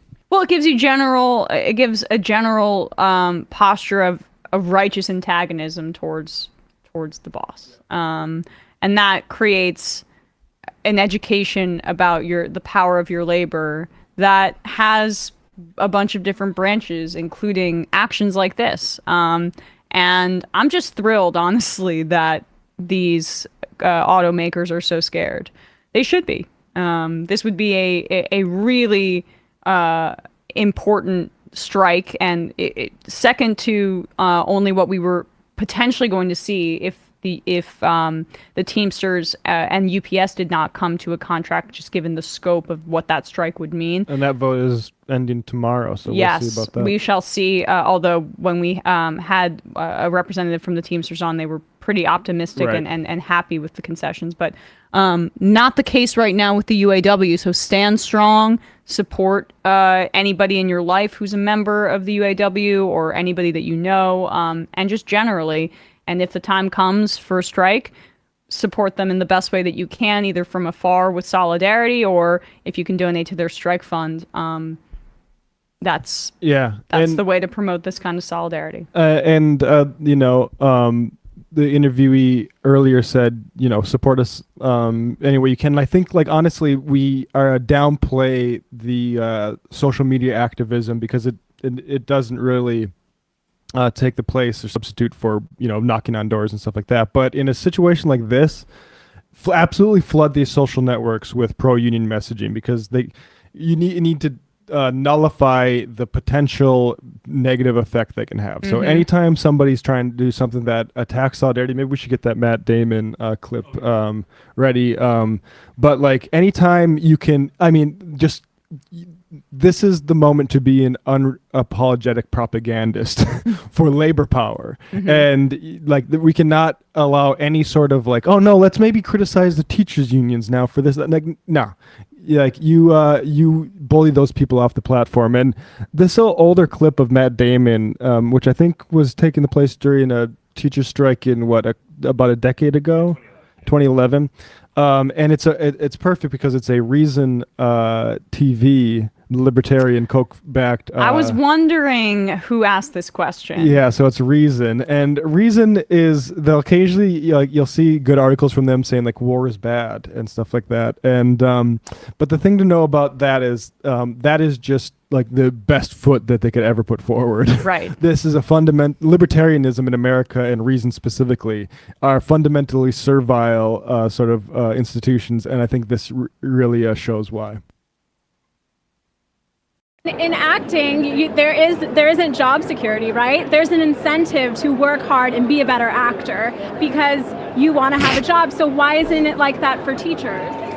You think job insecurity is what makes me work hard? Well, you have an incentive to work harder, but if there's I job wanna be an security, actor. It's not an incentive. That's the thing. See, you take this MBA style thinking, right? It's the problem with ed policy right now. There's this intrinsically paternalistic view of problems that are much more complex than that. It's like saying a teacher is going to get lazy when they have tenure. A teacher wants to teach. I mean, why else would you take a shitty salary and really long hours and do that job unless you really love to do it? 10% that are bad, though? 10% of teachers are bad. Where'd you get that number? I don't know. 10% of people in any profession maybe should think of something else. Right? Well, okay, but I mean, maybe you're a shitty cameraman. I don't know.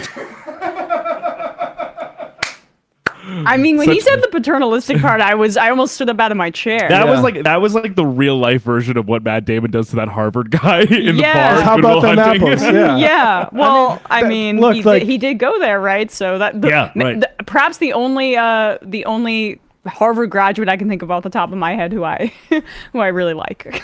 So Matt, so the interesting context of this clip too, two separate things. So Matt Damon, I also think is informed because his mom, who's in the clip, she was a school teacher. She was like a child education teacher. And interestingly, this reporter, Michelle Fields, was the woman who accused former Trump campaign manager Corey Lewandowski of sexually assaulting her. Wow. So okay. that was her first stop before she was a Breitbart reporter and on the 2016 campaign. So kind of interesting moment in time there in 2011 at the march in Washington D.C. for school teachers. Yeah, she's the daughter of television film writer Greg Fields. So interesting. But man, I'm kind of almost distracted by how like that. First of all, we've criticized Matt Damon for his crypto ad, but look, it's forgiven. We're back at least zero. Maybe you're even a step forward with that, because that is the perfect, like that. This woman, what's her name, Fields. She didn't need to be starved in order to want to become a Reason TV hack. Right. And it's. This is like the real divide between people, is the people who think we need to make sure we're cracking the whip on these people who work for a living so they work harder, and the people that are like, actually, no, we need to live. We need to focus on people having lives and actually trust them that like the things will get done. Like the idea that if we had a more equal society where people weren't worried about rent and healthcare payments, that like people would be more teachers. Right. like I would have looked to teaching. I would have loved to have gone straight into teaching, and I almost tried, but like the only ways I could get in were like Teach for America at that point or whatever. Yeah. But like teaching should be I mean, it's a calling that a lot of people feel, but you can't do it because you have too many student loans and you'll never pay that off. I mean, that servileness of like, shouldn't we starve people so they perform labor for us is just so gross. I also love where they get that 10% of teachers are bad figure, right? It's just completely made up. I mean, I said I don't know. He just I'm gonna said say 50% of Wall Street traders are coked out of their minds. I've just made that up, but I could say that, and it would be a justification to say that workforce should be cut in half. Half those jobs, complete leeches. They don't need to exist. But I mean, you could just make that. You could say that about any profession, and it's just it's a prerequisite for austerity. Yeah, I mean, it's just an anti-union talking point that basically, like, if teachers are bad, like the best context to deal with bad teachers, I think, is with all the other teachers who are there saying, "Oh, I'm one of the 90%. This guy's a problem for X, Y reason. Maybe he's like, creeping on kids or something like that." Like, yeah, the union can bump these people out better than a system where everyone's at like the beck and call of certain administrators. Like, yeah, it is. I mean, when they say to create an incentive, what you just understand what that means is to create desperation. Yep, a whip. And I just want to point this out. I sent this. It is forgiven, the crypto stuff, because Matt Damon has been kind of like an advocate for this stuff for years. This is from 2000. That Matt Damon and Ben Affleck were advocating for workers at Harvard. I believe it was cafeteria workers to get a higher wage. All workers on campus. At the time, that was an increase from $10 an hour to $10.25 an hour. So he's been vocal about this stuff for a while and has been good as well with the writers and actors strikes. So Matt Damon's our favorite celebrity of the day. It's crazy. Like that, there's so much there though in that question of, don't you need an incentive? Like, don't you need to be worried you're going to be on the streets in order for you to do this job? And like that, I mean, that's such a sick attitude. Yeah, exactly. Let's take a call here. Calling from a 616 area code. 616, who's this? Where are you calling from? Yeah, this is Bato T from Elmer City, Washington. Bato T? Yeah, that's what my students call me. Ah, Bato T. What's on your mind? Yeah. Well, I am one of those teachers in a union who gets to see bad teachers every now and then. Mm-hmm. But they're rare. I think 10% is really high. Should we strip you of your collective bargaining rights in order to deal with them? No, actually, the funny thing is I was calling to complain about how our collective bargaining went this year, but you guys are on probably a more pertinent project or line of thought. There's just points in time where the union has the obligation to exert some authority and some leverage when they can, especially with collective bargaining agreements. That is the point of the union a lot of times, once they're already established.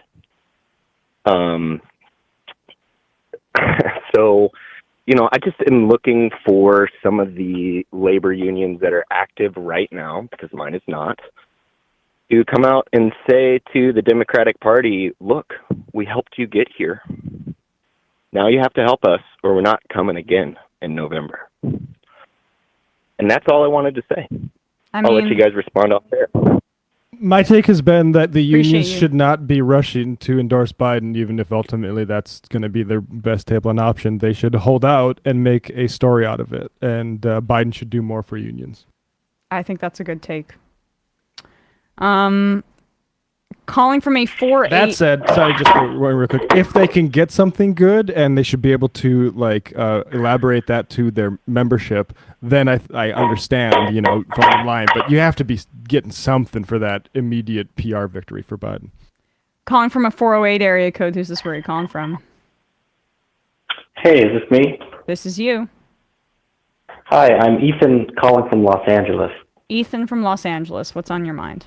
I know we just had our first storm in 100 years, and it was a tiny drizzle, and everyone freaked out. Well, I mean, I hear at least, though, the larger trends are incredibly scary and upsetting, but that for the first time in 3 years, Southern California won't be experiencing drought conditions, so there you go. That's good. Thank you, Hillary. I think there was some flooding, but I don't know, it's kind of like the rainy season a few months ago. Gotcha. But anyway, my question, it's kind of a general trend I see with online left. I'm a leftist and I watch a lot of content from a bunch of different sources. And I find that everyone knows that leftists' favorite thing to do is to argue with each other. But I find that really does have a strain on outreach and how many people who may be progressively inclined. I think most younger people, a lot of people in general, you see all these poll numbers for various issues. Like, most people support a lot of these things, but the language and the exact type of messaging doesn't get out so much. I know the difference between the right and the left is, big money is behind the right. They can do a lot of coalition building. But I guess I don't know why I see Well, what are you not saying? that motivation, that kind of effort. Can you be a little more specific? Like, what is the infighting that you think is alienating? I don't think the fighting itself. I think drama actually probably draws more eyes than not, but it's more the reach out to maybe not so progressive or not so politically focused YouTubers, content creators, kind of all around to reach a bigger audience. I'm not just saying, like, if you went onto a TYT show, you're probably talking to most of the same people. But there are so many other creators that have audiences that don't listen to political content that would be very inclined to follow that kind of the leftist kind of ideas, and having that kind of messaging in their heads, I think would be really helpful. Well, I mean, we would love to be on other setting. shows to promote it. I mean, but- I'll tell you, like, the specific to my experience, I mean, David Griscom and I did a talk with some skeptic YouTubers about Elon Musk. They did really good stuff about how the Hyperloop is dumb and stuff like that. And, it was fun to talk about him with that. And then I think, like, later they were doing, like, anti-trans concern trolling. I don't know. I didn't actually follow up on it, but it's like, that's what happens when you deal with people in different types of things. And it's like, I'm not, going to war with that person. I'm not even really, I can't even remember who it was. Like, I don't want to say the wrong a skeptic YouTube channel, but like, I think it's like it's difficult. I think where this really is an issue is with the socialist organizations. I think they need to keep their stuff off Twitter. Like DSA caucus stuff. Like I see them like going to like absolute war with people, and like from my perspective, I am a paper DSA member. I pay monthly, but I'm not super active. Like I'd like to see that stuff happen more behind closed doors. And I think Party Socialism and Labor and CPUSA even, like they have certain like factions that fight on Twitter in a way that like, to me, it seems like both of like often I can sympathize with both points and would like to just see it go to a membership vote, as opposed to say people like ripping each other's hair out over it online. And you know, I'm also somebody who thinks that these platforms need to be used for pretty like brutal interrogation of arguments if people are putting it forward. So I think there's a space for the type of fighting, but I think and so like YouTubers and stuff going at each other, I kind of think I don't think it's having the harmful anti-left effect that you want, because I think a lot of people like that really into that are not really doing politics anyway. They have like weird taste in entertainment, which is politics. But I think, go ahead. Oh, go ahead. It's not so much the focus of the harm of the infighting, more on the lack of the positive effect that general leftist YouTubers can have by going on other shows, platforms, other creators. I have one example that pops into my head. I'm a big comedy fan, and I hate how just kind of this trend, this leaning to the right kind of NIMBY attitude that is happening with a lot of older comedians. I saw Hassan go on to like Flagrant, and they have a lot of dumb takes, disgusting takes. But when Hassan is on, he kind of has the ability to breach the gap, because, you know, comedy is all about looking at the bullshit in life. And so I like that aspect of comedy, and they all really seem to get on board with what Hassan is doing. And I didn't think it was like a coded message or anything, you know, secret he was doing, but just being on the platform, talking about the issues, they're all sympathetic to those kinds of things. I think in general, people who follow, I'm thinking younger people in general, who fall into these rabbit holes of right-wing pipelines, have the same anxieties about life. Rent is really tough. It's hard to be positive about your outlook in the future when you see all these economic things, climate change. So they go down these dumb rabbit holes blaming minorities. But you can have that messaging in these platforms to try to say, you know what, all these people, they're not, you know, the enemy is not your migrant friend. It's the big business guy. Mm-hmm. I think that's an interesting trend. I'm not the first person to think of this, obviously, but just having people in those spaces to direct the energy, the anxiety of young people and people at large into why these problems are happening. So I think that could be a lot more helpful. Well, look, I mean, I don't want to. I've never heard of those. I go ahead. don't want to overstate how like the impact that honestly we have, right? I mean, on online leftist media, you know, we're trying to make an impact, but to be honest, like there are a bunch of other forces that are much more powerful in the world of politics. Yeah. But I understand. I think that the strategy is a good one. Partially, we have to get invited on for that to happen. Which is the problem. And yeah, and I don't want to assume how much energy is being taken to get on those shows or not. Well, I mean, for our take, I mean, Sam wants to get on all these shows, and they like Joe Rogan, Michael Brooks wanted to go on Joe Rogan, and they won't let them on because they're unkind to Sam Harris and Jordan Peterson. And it's the problem is like when you stick to like principles, like saying, hey, that person shouldn't be rehabilitating Charles Murray, or like that person shouldn't be going like Sam Harris did, or like Jordan Peterson did. That person shouldn't be going to Hungary and talking with Orban about Muslims not being compatible with democracy. Like it tends to like piss those people off. It tends to make people think you're a bit of a drag. Yeah, and that's the problem. Mhm. The problem with leftism for those purposes is the fact that we have principles. But the other But thing, Sam should bury the hatchet with Tim Heidecker, as somebody says in chat, and maybe we could, build some bridges. we should build some bridges. I will say though, that's a little bit of what ESPN's doing, right? Getting in Arian Foster. getting in the sports ecosystem. So we're trying our best on that front, but appreciate the call. Yeah, of course, no problem. Thanks you for listening. Thanks. Let's do this Bill Cassidy thing, right? This is Senator Bill Cassidy, who is speaking to CNN's Casey Hunt, and they're talking about the classified documents case, the one that is gonna, I guess, take place in May, most likely, because it's Eileen Cannon who oversees that. And to be honest, I think that the Justice Department is not prioritizing that case because they would much rather have the Jack Smith election federal case go first.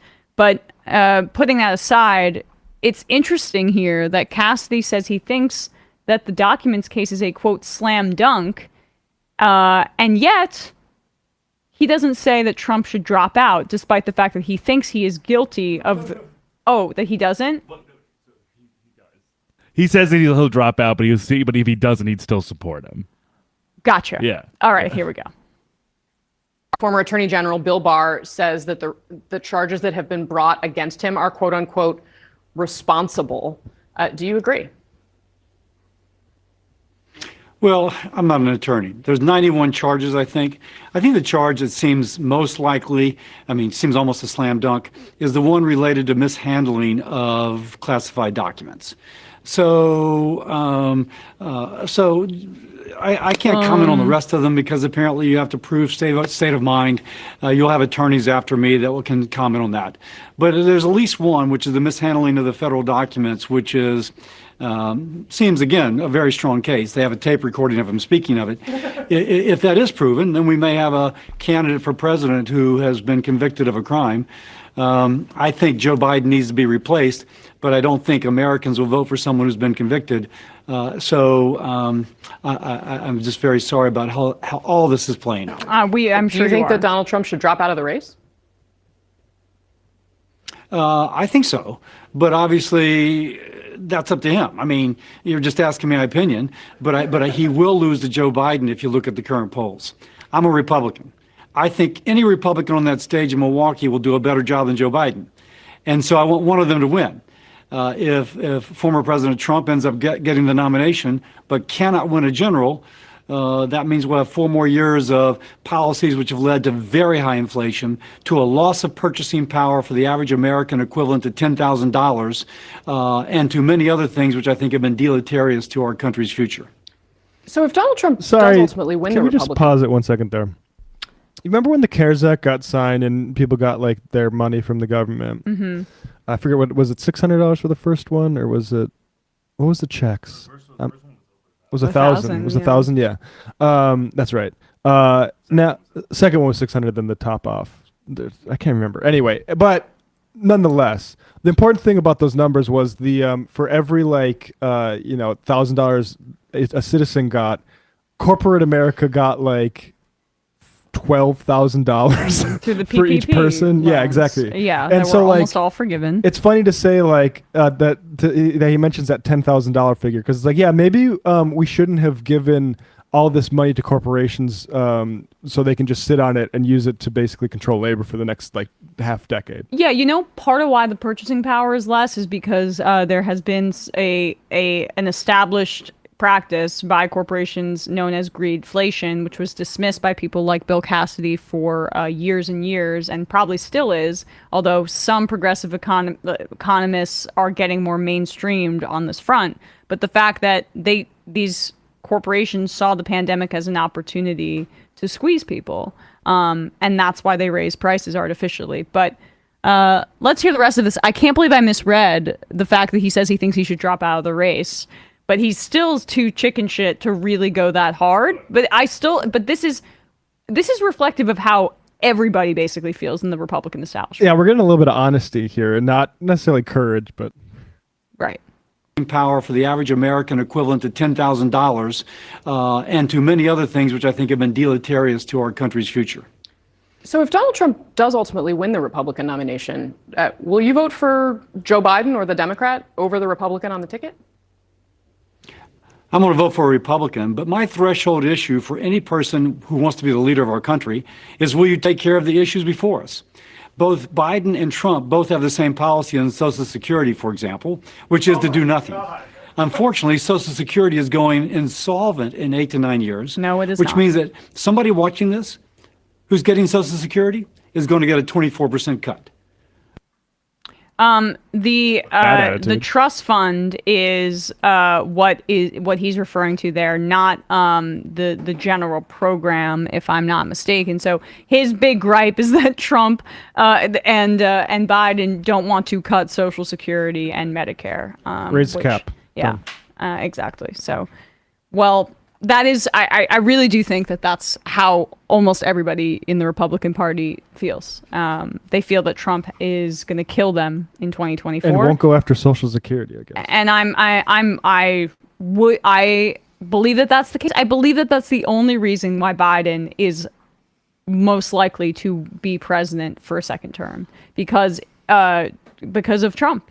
That's really all. That's really the only reason. I mean, a lot can happen, but I do think there's a bit of a wishful idea of like people say Biden's favorabilities are almost as low as Hillary's. I think Biden's favorability is 52 and Hillary's at 50. Maybe it's down 10 than that, but also Hillary's unfavorables were way higher. People are mostly ambivalent about Biden. Yeah, exactly. Mostly ambivalent. I mean, and they and don't if Trump approve runs, they aren't ambivalent about him. Exactly. Negative partisanship. That's a good point. That is going to be the driving force behind this election. And Biden, for most people, is just anodyne, and they don't think about him, and that's maybe why they don't have a high approval of him. Yeah, because he's not charismatic in the same way. He's older. People really do have a problem with that. But when faced with somebody else who's actually an insane human being, it's not gonna bear out in the same way. And that's why I think people emphasizing the Biden dementia thing. It's presidents are old. But he's a better bet than Hillary, for instance. Yes. And I think Hillary is probably, if it's not Joe Biden, more likely than still all of the competitors who are doing nothing. Yeah. And just to point out, when Bill Cassidy said that he's not a lawyer before talking about his I hate Trump and Biden both because they won't defund Social Security, he's actually a doctor. Do no harm. All right, guys, no more time for calls. I'm gonna read some IMs and get out of here. Antonin Scalia's ghost, Emma with back-to-back big words. Well, I'm flexing on everybody, I guess. Tim Pool's dad. I was first introduced to Sam by Tim Heidegger's Office Hours podcast. I remember it was a really nasty interview. So nasty. Don't use Tim Pool's dad as a username because he's actually in our chat. Yeah, we like Tim Pool's dad. We want to know if it's the real Tim Pool's dad. I think it is. In the this one, the chat, yeah. Meat and Potatoes. Oliver Anthony, the singer-songwriter who just went mega viral for his hit song Rich Men North of Richmond, just agreed to an interview with the host of a YouTube channel, Midwestern Marxist. If he's being astroturfed by right-wing propagandists, then his handlers certainly dropped the ball, or they clearly don't have any control over him if he's doing interviews with media outlets that have Marxists in their names. I would kick the tires on that a little bit. Midwestern Marxist has been basically uncritical of that. The lyrics in that, which to be honest, I really roll my eyes at how seriously we're dealing this stupid song. Yeah, the interview is scheduled for September 3rd, and I'll definitely be tuning in. Will you? Bro, no, are you serious? Probably not. No, because I've got better things to do with my life. I've seen him try to walk back the fudge thing, but the way he's talking about dependency, I'm sorry, that's not my Midwestern conception of Marxism that would make me accept that sort of discussion about dependency on the government. So I'm not impressed that his handlers let him go to a place with the name of Midwestern Marxism. Yeah, right. Although I do think people probably overstate the extent to which he's handled and not just being floated by a bunch of freaks because his song was. I don't think he's being I don't think he's a puppet, but I think not that I even care anymore, but clearly there was a coordinated effort to promote it. That's because the only thing that matters. Because it rhymed with what they wanted to believe. Yeah. And and now we can try to prove that the fudge rounds thing wasn't elitist. I didn't even listen that far into the song. You enjoy my socialism. Matt Damon didn't actually graduate from Harvard. That's why he's likable, maybe, or maybe that's why he's likable. That makes sense, right? I guess he dropped out. Left is deaf. This reporter is Michelle Fields. Oh, Bradley already gave that context. Ostensibly leftist, rest in power, Michael Brooks. Wish he were here today to react to his former debate opponent, Jenna Ellis, indicted in Georgia. Just saw the clip the other day. Michael destroys her on the topic of AIPAC. Clip is called Michael Brooks Debates Another Mayo Brain on Cable News. Left is best. Did he debate her on I-24? Yeah. That's funny. Rodney Bottoms. Benny Hill taught us all about the naked corruption and the bare hypocrisy of the British society. Silly. Left is deaf. The Ozempic face is strong with this one. Talking about DeSantis. Yep. WTF Cody, many countries don't have access to refrigerated transport, which makes a huge difference in spoilage rates. Yes. Man shovel overpopulation isn't the problem. Hypercapitalization of an already privileged class, hell-bent on putting profit over people, is what's led to the climate crisis. No solutions exist within the framework of capitalism. Well said. People take an issue with me saying Midwestern Marxist was uncritical of the song. I'll be honest, I did not view his commentary on the song. I viewed this posts positively framing it. So that's all the extent that I have invested in. Probably all I will. That's probably for the best. 3 more. Majority Report wardrobe coordinator. Ah, yes, chess. The game where you move a pawn across the board and transform it into a woman, the most powerful piece in the game. That's true. That is true. The most powerful piece is the queen.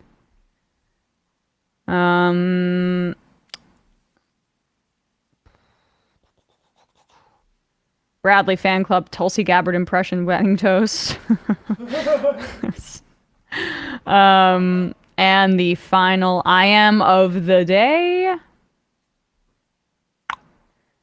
Demi, and I agree with the caller that about more leftist collaborations, but I gotta say that we do have some creators that have real specific values and roles. Hassan does a great job at injecting critical analysis and socialist agitprop into the minds of gamer and streaming orbits. Vosh does a great job pulling edgelord debate bro types into the left and away from the right. On the alt-right. MR does a great job of dipping into comedy and more mainstream news cycles. Lance is Canadian. Yes. And Lance is good at also, I would say, just having a real nose for LGBTQ issues and the stories that matter there. But I think that's right. I think we could always do better, but that's a good analysis of the roles that a variety of these different creators are playing right now. So anyway, check out Left Reckoning, check out ESVN today. Appreciate you all. I will be back with even more energy tomorrow once I get a good night's sleep.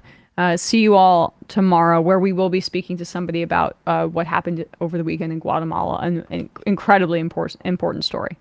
See you guys tomorrow.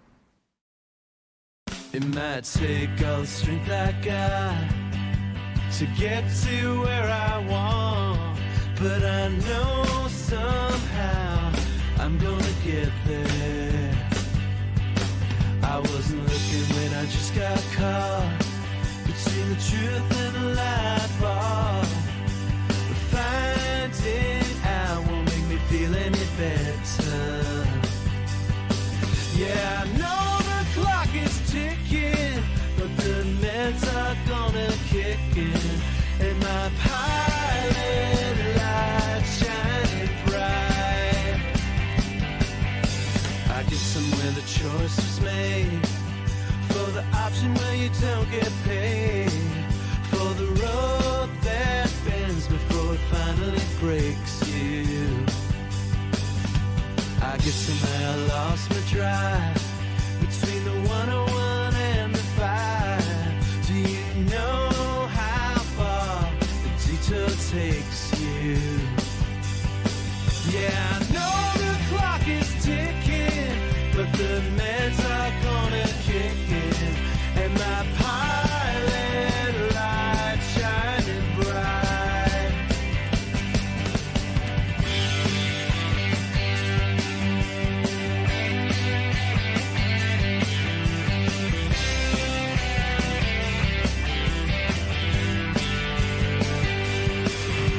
The months shifted into years, while I shifted in and out of